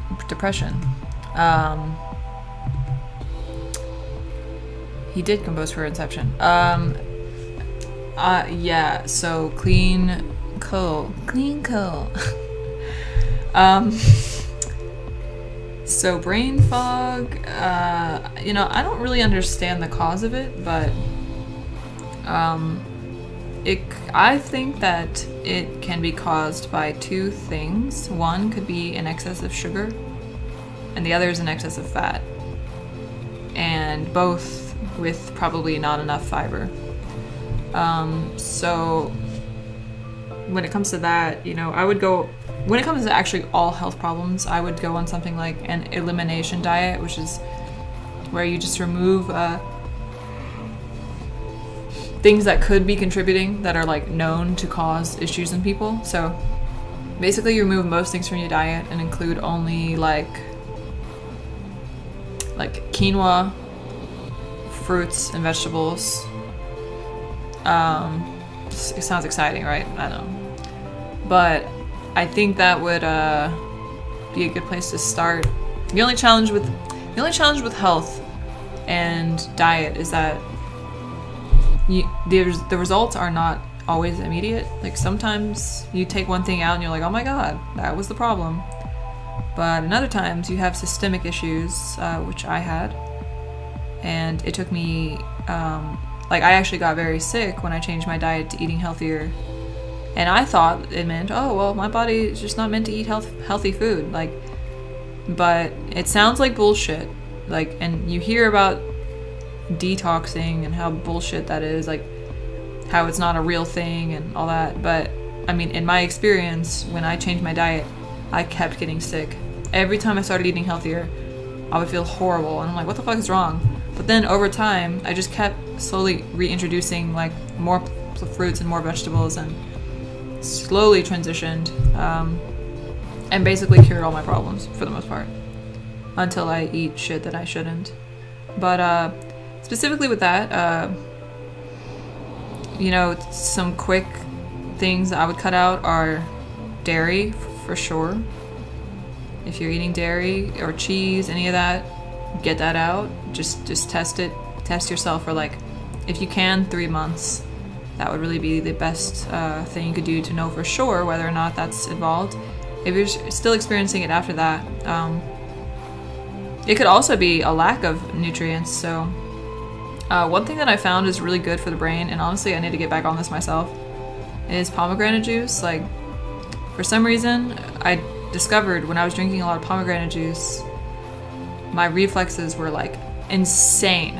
Like, it was like things would, you know, when something like is falling off a counter and you're kind of like, oh shit, you know, and you pick it up. Like, when things would happen that required, like, quick reflexes, instead of, like, having to think through it and then do it, it would be like slow motion, and I just pick something up out of the air. Like, it would be like, I see it, it's like my brain is alerted very quickly that something needs to be done about it, and before I can even really think what's happening, it's like everything is slowed down and I just reach into the air and grab something. Like, it's the weirdest thing ever, but I was drinking, like, a ton of pomegranate juice at the time because there was a bunch of palm on sale, and I just, like, sucked that down. Like, it was very gluttonous about it because it was so cheap. And yeah, so that might be something to look at as well. Also, if you're drinking coffee, you could be basically overdoing it. Hold on, I need to read this lesson because I'm just making dumb observation marks right now.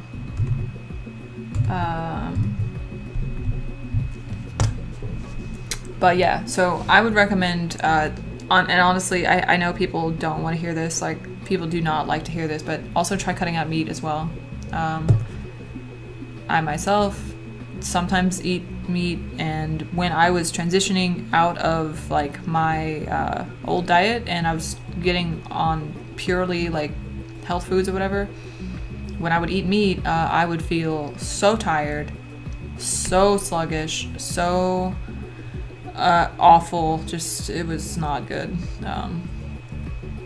And also oils are, like, that's a sneaky source of, like, fats that some people aren't aware of, especially vegetable oil, specifically like canola, safflower, anything like that. It's really high in omega-6. So if you're eating meat and oil and all that stuff, your omega-6 to omega-3 ratio is probably out of whack, and that, I think, can influence the brain. And yeah, ultimately, like, when you really think about it, the body is a bunch of rivers. You literally a river of veins, like, and electrical impulses are like flowing through this whole system, you know, your neurological impulses and everything. And you know, when you think of your body like a river, I think that you just want to think of when I eat something, how will this influence my river? Is this going to help my veins flow water freely, or is it going to cause my veins to not flow freely? And a good resource that I recommend is nutritionfacts.org. I'll just type it in. I'm not saying you have to follow everything that he says at all, but he just has... It's just good to check that shit out. So anyway. Oh, interesting. D3 is helping. Oh yeah, that's another thing, is getting vitamin D is really important. Duple. Radioactive pomegranate juice. Yeah, dude, try that out. Like, I want to know, like, I need to try it out again myself, just to see.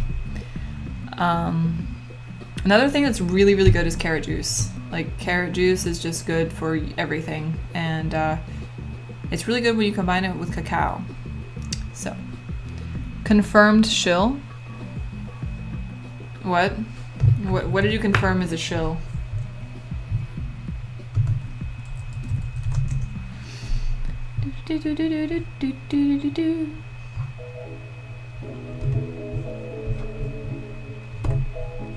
Is it really shilling if you're just recommending someone who can explain things better than you can?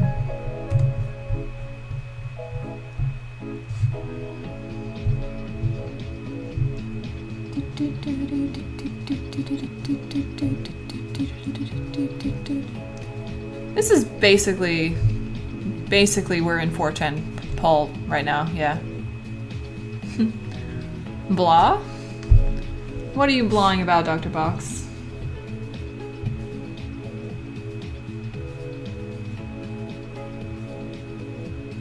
Eight critiques, goddamn. Alright, dude. Peace out, man. Congrats on getting through those.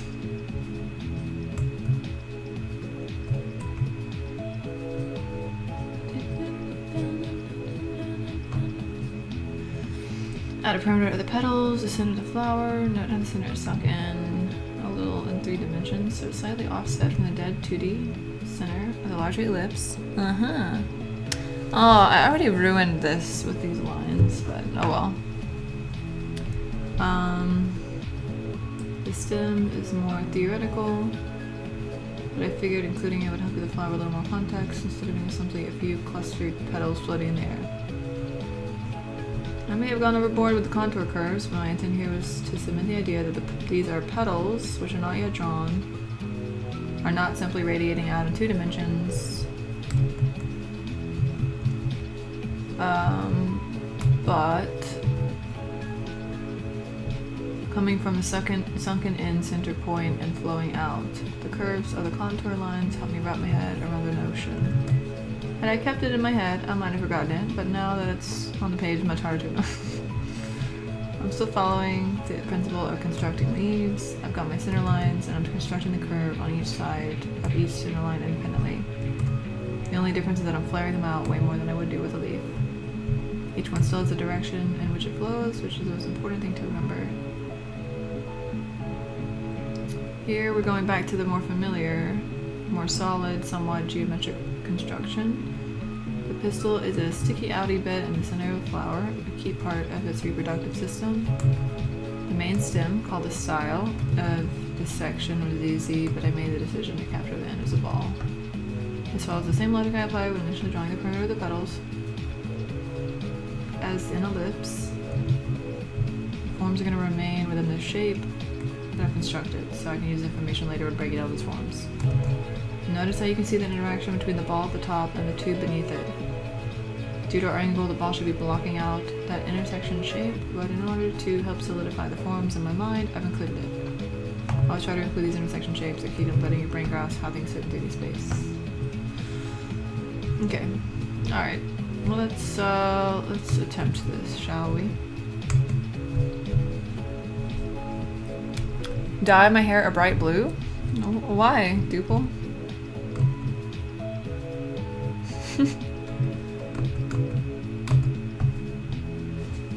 I would like to dye my hair random other colors, but honestly it's just too much work.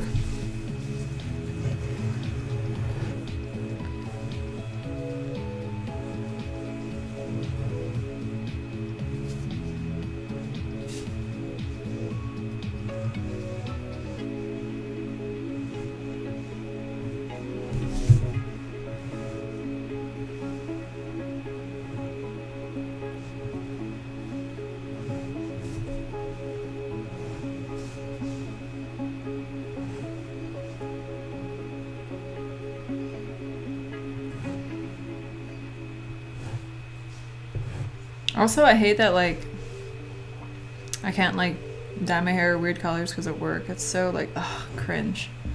I hate being, like, confined because of something that isn't my own decision.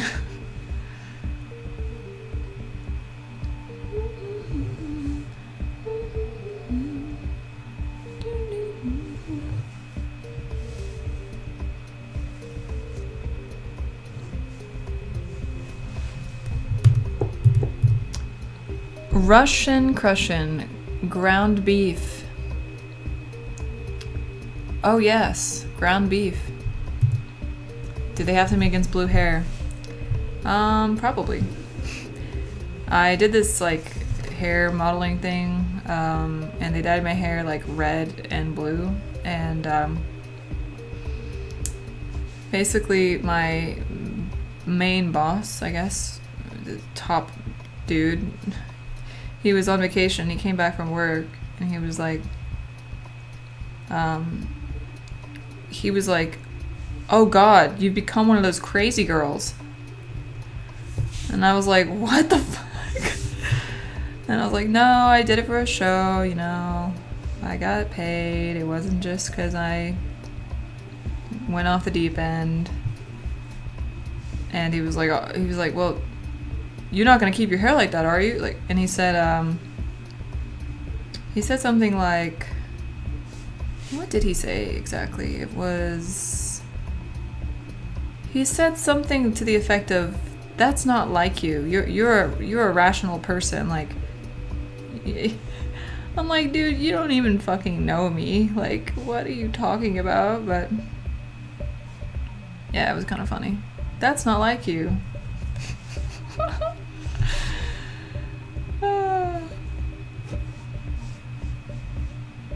When people at work think they know you.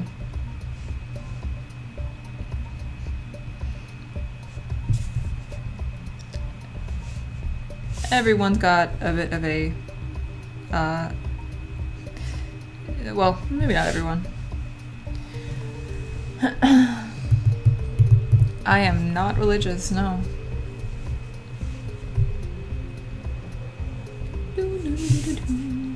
Although I do find religion interesting. I do like some quotes from select things. Not that I can name any off the top of my head. But typically I don't think, I just think everything's just a metaphor, so it's, I just read it like, I read things kind of like everything is just a metaphor.